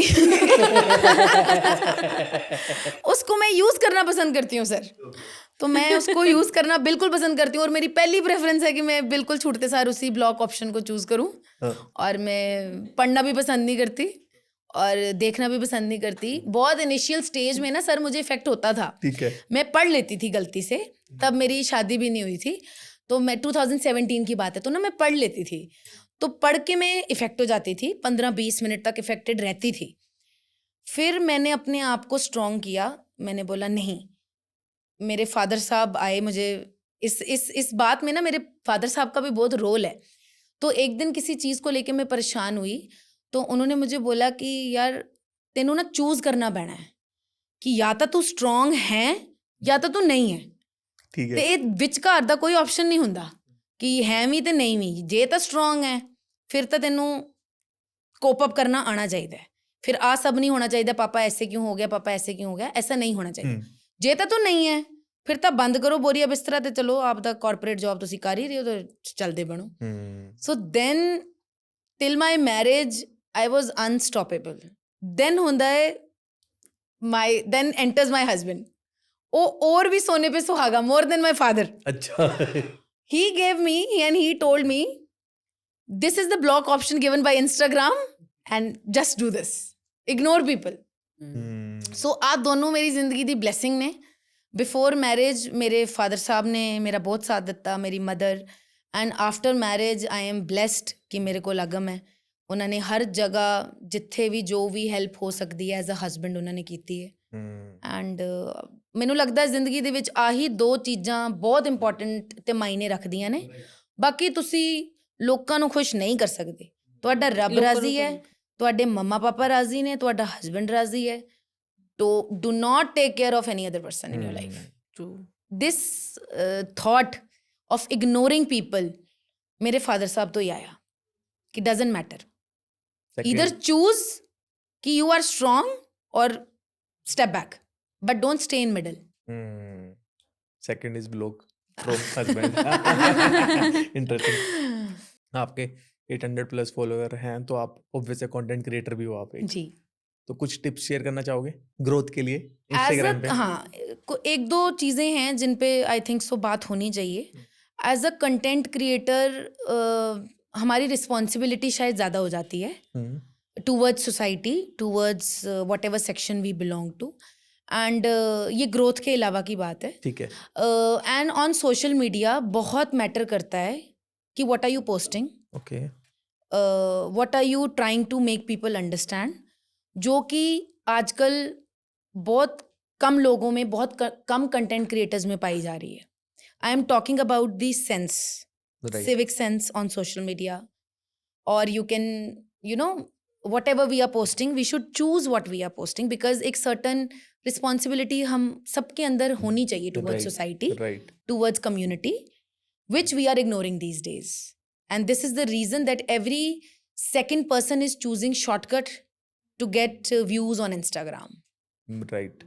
So इसी चीज़ के related है कि growth आपको shortcut चाहिए या आपको लॉन्ग टर्म में चाहिए, वो आपको चूज करनी पड़ती है। आप बट आगे चलते हैं, बट आपने ये बहुत इंटरेस्टिंग पॉइंट शेयर किया, मतलब सिविक सेंस है ना, हम डेली लाइफ में सोचते हैं बट सोशल मीडिया पे भी सिविक सेंस जैसी चीज एग्जिस्ट करती है अगर देखा जाए तो, बिल्कुल करती कि है सर। कायदे में और दायरे में रह के ही चीजें बनाई जाए, है ना? इतना तो सोच ही सर सकता है देखो, बंदा। कायदा और दायरा बताने वाली मैं कोई नहीं हूँ, राइट राइट, राइट? नहीं मतलब कोई भी वैसे कोई नहीं है, लेट्स बंदा सपोज। अपने लिए ड्रॉ कर सकता है, मुझे ऐसा लेकिन लगता है। कोई हम में से कोई, मैं आपके लिए चूज नहीं कर सकती हूँ कि आप क्या कपड़ा पहनोगे और आप क्या पोस्ट करोगे। आप मेरे लिए नहीं चूज कर सकते हो कि मैं क्या कपड़े पहनूंगी और मैं क्या चूज करती हूँ जो मुझे कंटेंट पोस्ट करना है।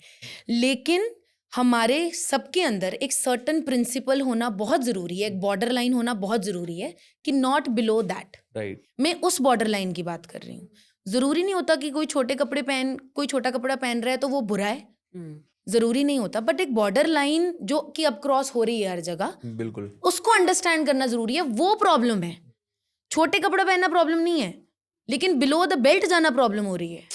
लेकिन हम चूज क्या कर रहे हैं? टॉपिक्स। हमारे पास टॉपिक्स क्या हैं कि ये कैसे कपड़े पहनती है, इसकी तो लड़के फ्रेंड्स हैं, ये रात को आती जाती है। हमारे पास ऐसे टॉपिक्स हैं। हम लड़कियों की प्रोडक्टिविटी के बारे में बात ही नहीं कर रहे हैं। हम लड़कियों का कंपैरिजन कर रहे हैं क्लब वाली लड़कियों के साथ। हम लड़कियों का कंपैरिजन आईपीएस ऑफिसर्स, कितने सारे स्पोर्ट्स फील्ड में कितनी अच्छी लड़कियां काम कर रही हैं, बिल्कुल उनके साथ कर ही नहीं रहे कंपैरिजन। हमारा कंपैरिजन का सेक्शन ही गलत है। आजकल हॉट टॉपिक है कि चंडीगढ़ में लड़कियां ऐसी हैं। अरे भाई, आप देख ही गलत जगह रहे हो। आप क्लब में ढूंढ रहे हो लड़कियां, राइट। आप एजुकेशनल इंस्टीट्यूशंस में अच्छी लड़कियां कहाँ ढूंढ रहे हो? अच्छी लड़कियां के हैं नहीं, है बिल्कुल है, सब टाइप के। बट हम कंपैरिजन एक गलत सेक्शन से चूज करके कर रहे हैं। हर जगह अच्छे बुरे की डेफिनेशन क्या है?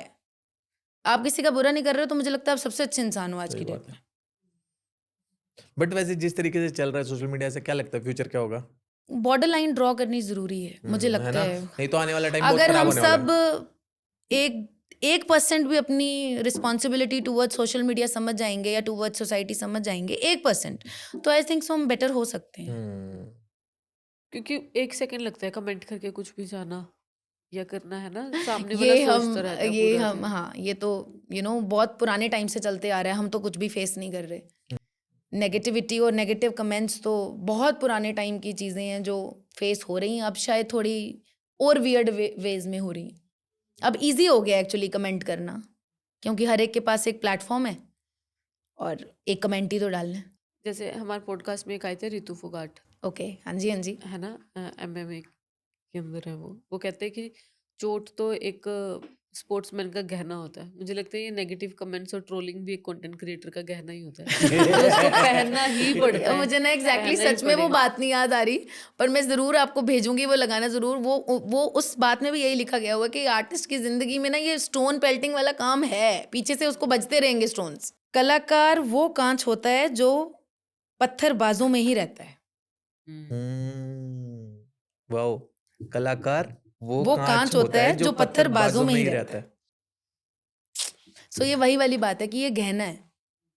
तो मुझे लगता है कि जे मेरे भंगड़े ਨੂੰ ਲੈ ਕੇ ਲੋਕ 네ਗੇਟਿਵਿਟੀ ਕਹਿ ਵੀ ਰਹੇ ਨੇ ਜਾਂ ਮੇਰੀ 네ਗੇਟਿਵਿਟੀ ਬਾਰੇ ਗੱਲ ਕਰ ਵੀ ਰਹੇ ਨੇ, ਤੇ ਮੇਰੇ ਵਾਸਤੇ ਗਹਿਣਾ ਹੀ ਹੈ। ਕੋਈ ਨਹੀਂ, ਜੋ ਲੋਕ ਮੈਨੂੰ ਲਾਈਕ ਕਰਦੇ ਆ, ਜੋ ਲੋਕ ਮੇਰੇ ਇਵੈਂਟ ਤੇ ਆ ਕੇ ਉਹਨਾਂ ਨੂੰ ਪਤਾ ਹੈ ਕਿ ਕੀ ਡਿਲੀਵਰ ਕਰਦੀ ਆ ਮੈਂ, ਉਹ ਜਦ ਮੈਨੂੰ ਵਧੀਆ ਕਮੈਂਟਸ ਕਰਦੇ ਆ, ਮੇਰੀ ਪ੍ਰੇਜ਼ ਕਰਦੇ ਆ, ਮੈਂ ਬਾਰ-ਬਾਰ ਹੀ ਇਵੈਂਟ ਕਰਨ ਜਾਂਦੀ ਆ, ਤਾਂ ਆਈ ਥਿੰਕ ਸੋ ਮੈਨੂੰ ਇਸ ਸੈਕਸ਼ਨ ਤੇ ਜ਼ਿਆਦਾ ਕਨਸੈਂਟਰੇਟ ਕਰਨਾ ਚਾਹੀਦਾ ਹੈ ਰਾਦਰ ਦੈਨ ਨੈਗੇਟਿਵ ਵਨ, ਜਿਨ੍ਹਾਂ ਨੂੰ ਫਰਕ ਹੀ ਨਹੀਂ ਪਤਾ ਕਿ ਮੈਂ ਐਗਜ਼ੈਕਟਲੀ ਇੱਕ ਟੀਚਰ ਹਾਂ ਜਾਂ ਡਾਂਸਰ ਹਾਂ ਜਾਂ ਪਰਫਾਰਮਰ ਹਾਂ ਜਾਂ ਇੰਸਟ੍ਰਕਟਰ ਹਾਂ ਜਾਂ ਨਚਾਰ ਹਾਂ।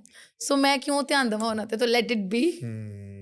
Coming back to growth tips, है ना? हाँ जी, तो बताएंगे कुछ सर? ग्रोथ टिप्स तो अपने आजकल एक्सपीरियंस से, है ना, आपके खुद के, क्योंकि because 800K is not a small amount, not 800K, 800K 22। Sir सच में पता नहीं, आप बिलीव ही नहीं करोगे, मैंने ना कभी इमेजिन ही नहीं किया है ये सब इंस्टाग्राम में कि मेरे इतने फॉलोअर्स होने चाहिए, इतने हो भी कैसे गए।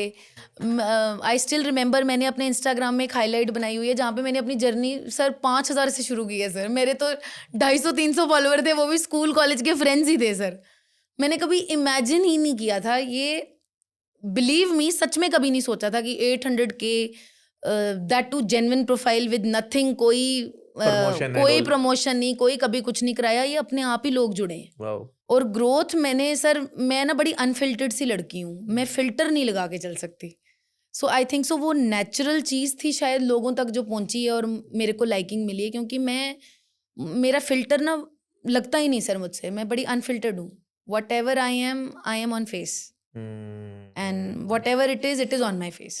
तो दिस इज द मतलब I think we can say कि सबसे बड़ा ग्रोथ है कि यही है कि आप ऑथेंटिक रहो. I think so. हाँ सर, मैं ऑथेंटिक जो मतलब मैं एक्चुअल पर्सनैलिटी हूँ वही मैं पोस्ट करती हूँ, और प्लस अपना काम, दैट्स ऑल.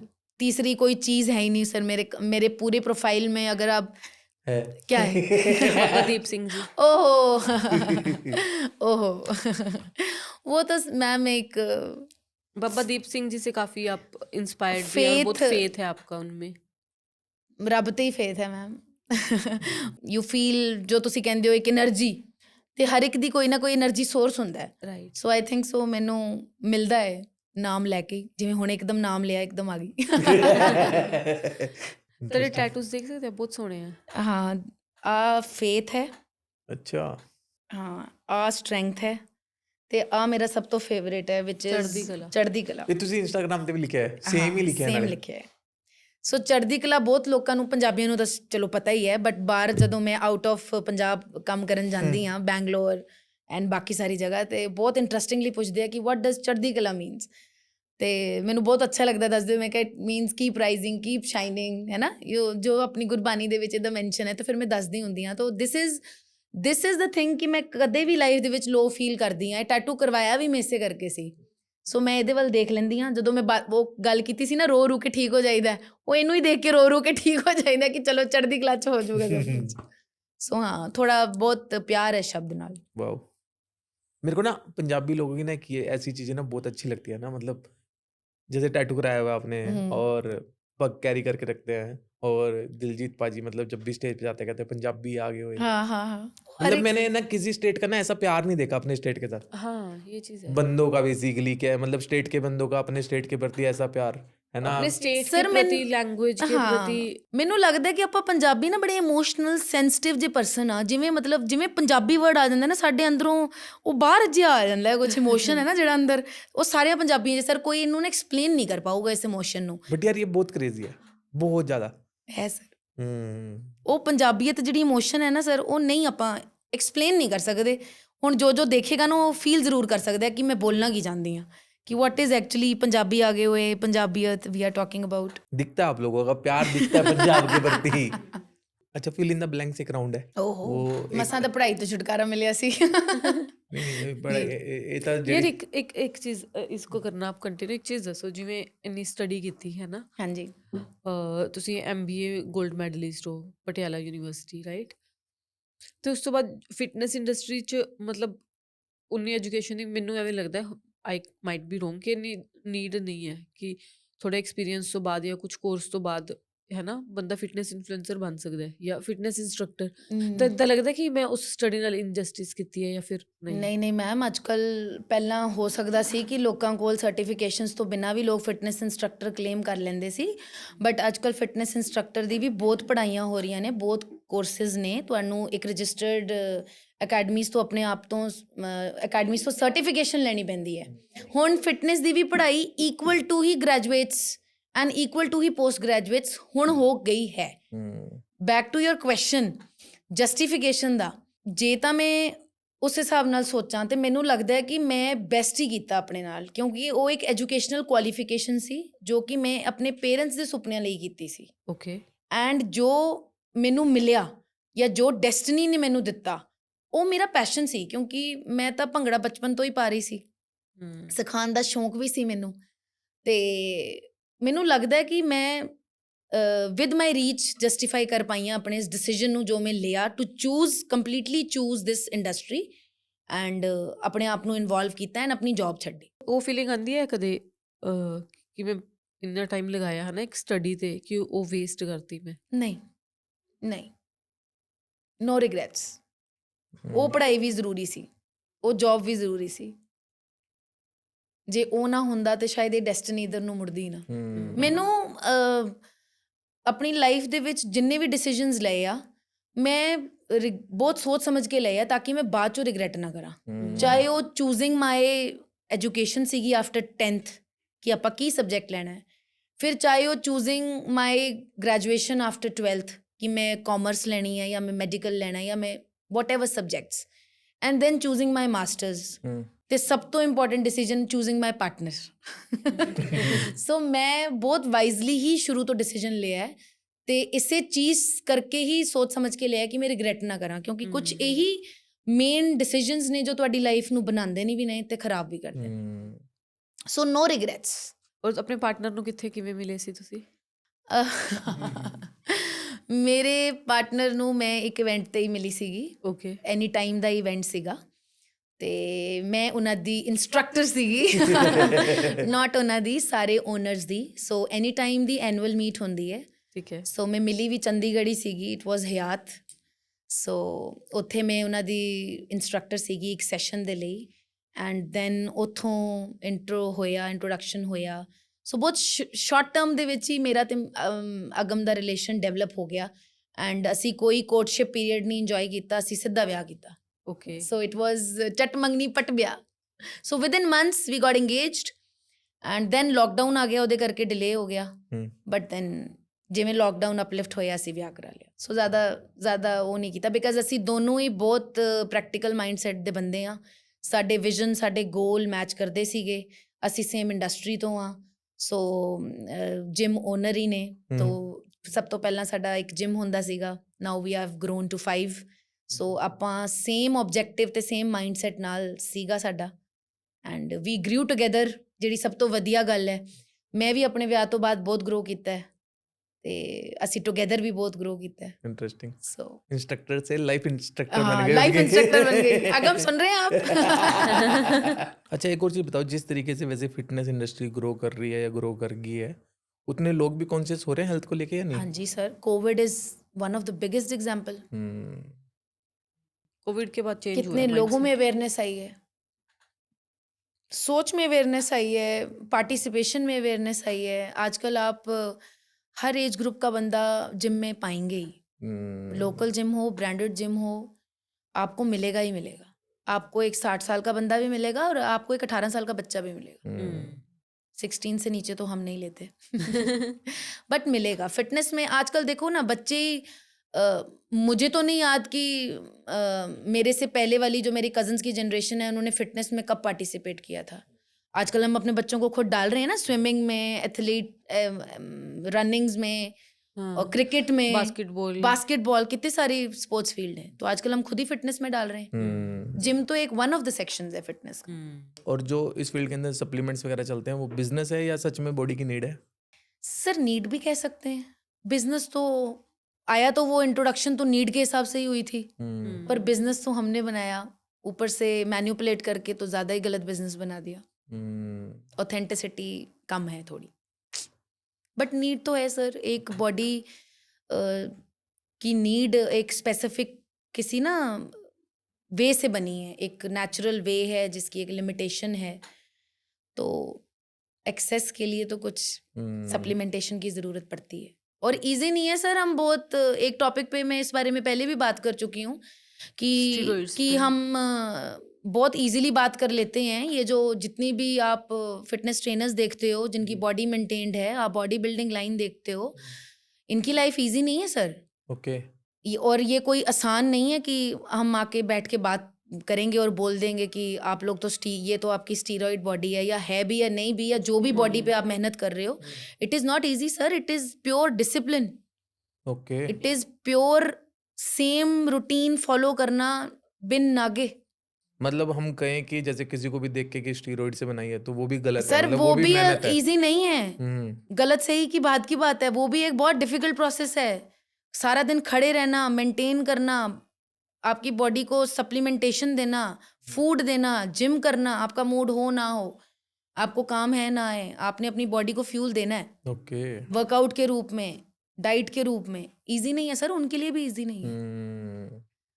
शॉर्टकट बना लिया है हम लोगों ने, बट ये शॉर्टकट भी अप्लाई करना इजी नहीं है। कितना रिस्क टेकिंग है।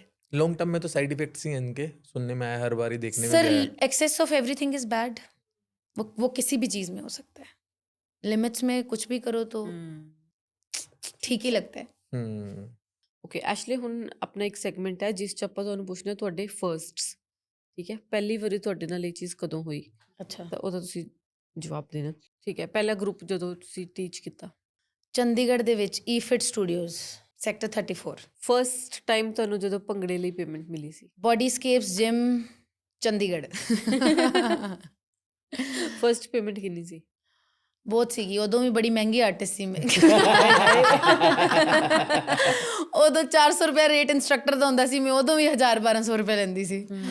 So yes. क्या किया इतनी धनराशि का? धनराशि बस रख ली अपने पास, जोड़ ली धनराशि। ਫਸਟ ਟਾਈਮ ਜਦੋਂ ਤੁਹਾਨੂੰ ਲੱਗਿਆ ਕਿ ਹਾਂ ਇਹ ਮੇਰਾ ਕਰੀਅਰ ਹੈ? 2018 ਓਕੇ। ਕਲੈਰਿਟੀ ਆ ਗਈ ਸੀਗੀ, ਮੈਂ ਆਲਰੇਡੀ ਜੌਬ ਲਾਈਨ ਦੇ ਵਿੱਚ ਵੀ ਸੀਗੀ, ਗੁੱਡ ਅੱਛੀ ਪੋਜੀਸ਼ਨ ਤੇ ਸੀਗੀ, ਬਟ ਕਲੈਰਿਟੀ ਆ ਗਈ ਸੀ ਕਿ ਹੁਣ ਜੌਬ ਨਹੀਂ ਕਰਨੀ, ਹੁਣ ਫੁੱਲ ਫਲੈਜ ਆਹੀ ਕੰਮ ਕਰਨਾ। First rejection? ਨਹੀਂ, ਹਾਂ, ਕਿਉਂਕਿ ਮੇਰੀ ਕੈਂਪਸ ਪਲੇਸਮੈਂਟ ਜੌਬ ਸੀ, ਫਸਟ ਜੌਬ ਹੀ ਸੀ, ਤੇ ਰਿਜੈਕਸ਼ਨ ਦੀ ਗੱਲ ਹੀ ਨਹੀਂ ਬਣੀ। ਤੇ ਆ ਤਾਂ ਮੈਂ ਆਪ ਹੀ ਚੂਜ਼ ਕੀਤਾ, ਰਿਜੈਕਟ ਕਿਹਨੇ ਕਰਨਾ ਸੀ। ਸੋ ਹਾਂ। First love? ਅਗਮ। ਵਾਏ ਇੱਕ ਸੈਕਿੰਡ ਲੱਗਦਾ ਬੋਲਣ ਨੂੰ। First thing you do on a bad day? खुद ना, मतलब खुद प्राइवेट वाला कराए।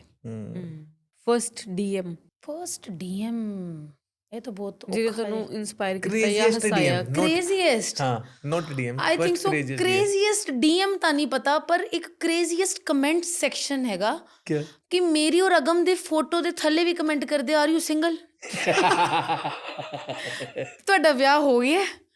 ਆਈ ਮੀਨ ਸੀਰੀਅਸਲੀ, ਇਹ ਮੈਂ ਬਹੁਤ, ਮਤਲਬ ਮੇਰਾ ਫੇਸਬੁੱਕ, ਮੇਰੀ ਟੀਮ ਚਲਾਉਂਦੀ ਹੈ ਵੈਸੇ ਤਾਂ ਫੇਸਬੁੱਕ ਐਂਡ ਆਲ, ਮਤਲਬ ਹੋਰ ਕਿਸੇ ਦੇ ਨਾਲ ਫੋਟੋ ਹੋਏ ਤਾਂ ਬੰਦਾ ਪੁੱਛੇ ਵੀ, ਅਗਮ ਦੇ ਨਾਲ ਵਿਆਹ ਵਾਲੀ ਫੋਟੋ ਦੇ ਵੀ ਥੱਲੇ ਲਿਖਦੇ are you single?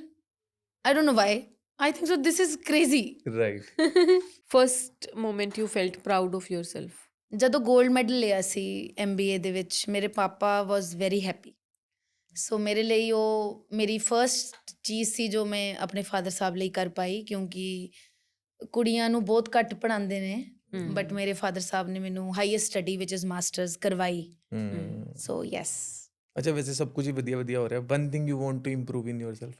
I think so ਮੇਰੇ ਥੋੜੇ ਜਿਹੇ ਐਂਗਰ ਇਸ਼ੂਜ਼ ਨੇ, ਕਦੇ ਕਦੇ ਹੋ ਜਾਂਦੇ ਆ, ਹੁਣ ਹੋਏ ਆ, ਲਾਈਕ ਫਰਮ ਲਾਸਟ 4-5 years, ਪਹਿਲਾਂ ਨਹੀਂ ਸੀ। ਸੋ ਯੈਸ, ਉਹ ਇੰਪਰੂਵ ਕਰਨਾ। Yes, I want to improve. And second thing also, ਹੁਣ ਦੇਖੋ ਕਿੰਨੀਆਂ ਸਾਰੀਆਂ ਕੱਢ ਲਈਆਂ, ਆਪ ਹੀ ਕੱਢ ਰਹੀ ਹਾਂ। ਐਂਡ ਸੈਕੰਡ ਥਿੰਗ ਇਜ਼, ਪਹਿਲਾਂ ਮੈਂ ਬਹੁਤ ਡਾਈਟ ਕੌਨਸ਼ੀਅਸ ਸੀ, ਹੁਣ ਮੈਂ ਬਿਲਕੁਲ ਨਹੀਂ ਹਾਂ। ਸੋ ਯੈਸ, ਥੀਸ ਟੂ, ਇਹ ਇੰਪਰੂਵ ਕਰਨਾ ਚਾਹੂੰਗੀ। ਵੈਸੇ ਡਾਈਟ ਕਿੰਨਾ % ਮੈਟਰ ਕਰਦੀ ਹੈ ਇੱਕ ਅੱਛੀ ਫਿਟ ਬੋਡੀ ਲਈ? 60%। ਓਕੇ। ਬਾਕੀ 40% ਕਿਆ ਕਿਆ? Your workout routine, how many calories you intake and you burn. Okay. हाँ, diet सब तो ज़्यादा important है। Your nutrition is very important. Food is very important. Food is fuel. So yes. और मैंने कहीं पे देखा था कि कई लोग कह रहे थे कि 100% में से 50% स्लीप भी इम्पोर्टेंट रोल प्ले पार्ट करती है। है वो, उस 40% का पार्ट है। ओके। हाँ, वो भी ज़रूरी है। है ना? स्लीप बहुत मैटर करती है। देखो हर एक सेक्शन है ना divided, 10%, 10%, 10%, then it becomes an 100% right. Fit physique. क्योंकि आज के टाइम में मेरे को लगता है रिलैक्स और स्लीप ही नहीं हो पा रहा। सबकी डिस्टर्ब है सर, स्लीप साइकिल हर एक इंसान की आजकल डिस्टर्ब है because of social media, over use and other stress issues also. 20% तो हमने खुद ही लिए हैं ना फ़ोन देख देख के। अच्छा इसकी लाइफ में अच्छा हो रहा है, ओ कैसे हो रहा है, अच्छा क्यों हो रहा है, अच्छा ये ग्रो कर रही है, ओ क्यों कर रही है।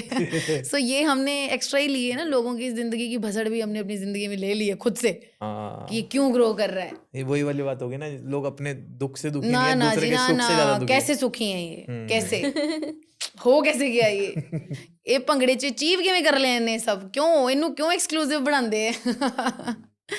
ਸੋ ਯੈਸ। अच्छा, आपको लोग अंडर एस्टिमेट करते हैं या? Empower. One message to your haters? My haters, ਮੈਨੂੰ ਨਾ ਇਸ ਟਾਈਮ ਤੇ ਦਲਜੀਤ ਦੋਸਾਂਝ ਦੀ ਉਹ ਰੀਲ ਬਹੁਤ ਯਾਦ ਆ ਰਹੀ ਹੈ, केड़ी वाली? ਜਿਹੜੀ ਉਹਨੇ ਹੁਣ ਲੇਟੈਸਟ ਪਾਈ ਹੈ, ਜਿਹੜੀ keep looking good, sleep well and fuck the haters. ਉਹਨੇ ਲੇਟੈਸਟ ਬਣਾਈ ਹੈ, ਉਹਨੇ keep looking good, keep doing, and ਉਹ ਮੈਨੂੰ ਯਾਦ ਆ ਰਹੀ ਹੈ। ਸੋ ਵੈਸੇ ਦਿਲਜੀਤ ਦੇ ਗਾਣੇ ਤਾਂ ਲਾਈਕ ਬਹੁਤ ਇੰਜੋਏ ਕਰਦੇ ਨੇ, ਤੇ ਵੀਡੀਓਜ਼ ਬਹੁਤ ਕਮਾਲ ਦੀ ਹੁੰਦੀਆਂ, ਉਹ ਵੀ ਐਜ਼ ਅ ਥੈਰੇਪੀ ਕੰਮ ਕਰਦੀਆਂ ਨੇ ਨਾ। यार वो मतलब क्रिएटिविटी देखो उस बंदे दी Crazy है ना? ब्लॉग्स देखो सच मतलब ही is very interesting person, not crazy, very interesting person, very deep person. Interesting, positive. हाँ, वेरी पॉजिटिव. हेटर्स को हो गया, सपोर्टर्स के लिए भी कुछ? Keep supporting me, keep supporting me. छेती छेती 1 मिलियन कराओ, हाँ, फिर 2 मिलियन कराओ, फिर 10 मिलियन कराओ. Keep supporting. बहुत थैंकफुल भी हाँ मैं एंड हमेशा रहूँगी हर उस सपोर्ट ਦਾ ਸਟਾਰਟਿੰਗ ਤੋਂ ਹੀ ਜੋ ਮਿਲੀ ਹੈ ਬਿਕਾਜ਼ ਮਿਲਦੀ ਵੀ ਘੱਟ ਹੈ. ਸਪੋਰਟ ਕਰਨ ਵਾਲੇ ਵੀ ਬਹੁਤ ਕਿਸਮਤ ਹੀ ਹੁੰਦੀ ਹੈ, ਕਹਿੰਦੇ ਕਿਸਮਤ ਵਾਲਿਆਂ ਨੂੰ ਹੀ ਸਪੋਰਟ ਮਿਲਦੀ ਹੈ. ਸੋ ਹਾਂ, ਬਲੈਸਡ ਵੀ ਹਾਂ ਬਹੁਤ ਵੇਜ਼ ਦੇ ਵਿੱਚ. What's your biggest strength? करके ही रहूँगी वाला एटीट्यूड कि मुझे करना है ये बस. जो मैं ठान लेती हूँ वो मैं ठान लेती हूँ. And what is success for you? Success for me is सुकून in life, peace in life, जो कि अभी नहीं है. जो कि अभी मैं अचीव करने की पाथ पे चल रही हूँ, क्योंकि ये 2 वर्ड बड़े कमाल के वर्ड हैं, बड़े छोटे हैं, पर सुकून ही जब जिंदगी में आ गया ना तो आप बहुत सक्सेसफुल हो. पेशेंस आ गया है ना, वो एक सब्र आ गया, तो आप बहुत सक्सेसफुल हो भाई. ये छोटे छोटे से वर्ड्स हैं ना, पर बड़े कमाल के इम्पैक्ट हैं इनके आपके जीवन के ऊपर. सब कर लिया, ये अचीव करना है, ये मेरे लिए सक्सेस होगा. और पूरी जर्नी की सबसे बड़ी लर्निंग क्या रही है आपकी? Keep doing hard work, keep doing hard work, keep doing hard work. There is no shortcut to success. कुछ भी कर लो, आपको आपका टाइम देना पड़ेगा उस कला में, उस आर्ट में. एक डिसिप्लिन फॉलो करना पड़ेगा, बहुत साल करते रहना पड़ेगा, बहुत सालों तक मेहनत सेम विजन के साथ करनी पड़ेगी, तब जाके आप लोगों तक पहुंचा पाओगे वो पॉजिटिविटी, वो विजन, और अचीव भी कर पाओगे. It's a regular process. अगर आप इस माइंडसेट के साथ आए हो कि मैंने आज इंस्टाग्राम अकाउंट बनाया और 1 साल बाद मुझे ये चाहिए, तो वो आपका शॉर्टकट है. वो आपका आप लंबी सोच के साथ नहीं आ रहे हो. Be a smart worker. Why you want to be a negative worker? Be a smart worker, be a smart person and work accordingly.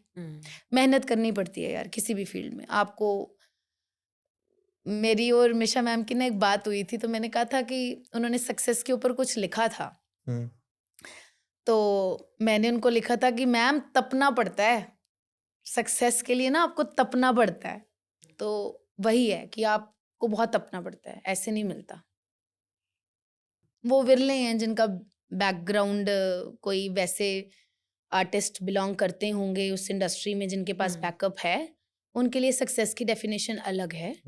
बाकी हम जैसों के लिए जो आउटसाइडर्स हैं with zero support, who has supported me except my parents, जिनका कोई इस background के साथ लेना देना ही नहीं था, है ना. माय हस्बैंड, जिनका मतलब जिम के साथ तो लेना देना है, but what about this dance form. So किसने सपोर्ट किया? पीपल, लोगों ने. कोई पीआर टीम नहीं आई, कोई प्रोडक्शन हाउस नहीं आया कि हम आपके लिए ये प्लेटफॉर्म देंगे. कोई स्टेज लेके नहीं आया मेरे पास कि ये लो आपके लिए मैंने ये स्टेज बनाया है, आपने सिर्फ परफॉर्म करना है. वो सोच, वो अप्रोच पहुंचाई कि ऐसा करो. सो इजी नहीं था. नथिंग, प्लेट में कुछ नहीं मिला, इस बात का गवाह वाहिगुरु है कि बना बनाया प्लेटर नहीं मिला. पहले प्लेट उठाई, उसको धोया, खुद सजाया, और फिर फ्रूट भी खाया. कोई रिग्रेट है लाइफ में? 2024-25 मैंने अपनी एनर्जी और अपनी वाइब्रेशंस थोड़ी सी डाइवर्ट कर दी थी. मैं मतलब जस्टिफिकेशंस में घुस गई थी, जैसे है ना, जस्टिफाई करना पड़ता है जहाँ पे अपने आप को. आई थिंक सो वो थोड़ा सा रिग्रेट है मुझे कि अगर मैं वो सब डिस्कार्ड करके आगे बढ़ती तो शायद अभी मैं ज़्यादा ग्रोथ लेवल पर होती. 2024 के स्टार्टिंग की बात तो नहीं कर सकते, बट जुलाई के बाद वाला 24 टिल अक्टूबर वाला 25 I was out of my zone. उस टाइम को थोड़ा सा रिग्रेट करती हूँ मैं कि मैंने बड़ी मतलब गलत जगह पे जस्टिफिकेशंस देनी, है ना, मतलब किसी चीज़ को क्लैरिफाई करना कि मतलब किसी भी काम को लेके या अपने काम को लेके क्लैरिफाई करना या अपनी चीज़ों को लेके क्लैरिफाई करना. मुझे लगता है मैंने उसमें बहुत ज़्यादा एनर्जी डाल दी, अपनी टाइम बहुत वेस्ट कर दिया उस जगह पे. मुझे करना ही नहीं था. Right. What is suppose to go I should let go. तो हाँ ये है. बट अब मैंने इम्प्रूव भी कर लिया 25 के बाद. Now I am back to my zone, national zone. So वो टाइम भी ज़रूरी था शायद. कुछ सीखा ही होगा उससे. क्लैरिफिकेशन ना देना सीखा शायद मैंने. अगले 5 सालों में कहाँ देखना चाहते हो अपने आप को? अगले 5 सालों में मैं मदरहुड को एक्सेप्ट करते देखती हूँ. कि I will choose another phase of my life. So yes, अगले 5 सालों में तो हाँ. बहुत हो गया. ये भी एक बहुत बड़ा टॉपिक है. सब्जेक्टेड टॉपिक है कि आपकी शादी को इतने साल हो गए. आज जवाब दे दिया आपने. हाँ 5 साल में जवाब मिल जाएगा. हाँ मिल जाएगा.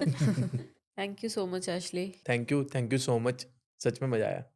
ऐसे ही सबको फिट रखो, हंसाते रहो. हाँ यही एम है, यही करना चाहती हूँ. Thank you so much. ਤੁਹਾਨੂੰ ਐਸ਼ਲੀ ਦੀ ਕਿਹੜੀ ਗੱਲ ਸਭ ਤੋਂ ਵਧੀਆ ਲੱਗੀ ਸਾਨੂੰ ਕਮੈਂਟ ਕਰਕੇ ਜ਼ਰੂਰ ਦੱਸਿਓ. ਐਂਡ ਅਗਰ ਤੁਹਾਡੇ ਕੋਲ ਸਾਡੇ ਲਈ ਵੀ ਕੋਈ ਫੀਡਬੈਕ ਜਾਂ ਕਮੈਂਟਸ ਹਨ ਤਾਂ please do let us know. And ਇੱਦਾਂ ਦੇ ਹੋਰ ਐਪੀਸੋਡਸ ਲਈ do like, share and subscribe. ਮਿਲਦੇ ਆ ਅਗਲੇ ਐਪੀਸੋਡ 'ਚ ਨਵੇਂ ਗੈਸਟ ਨਵੇਂ ਟੌਪਿਕ ਦੇ ਨਾਲ. Thank you.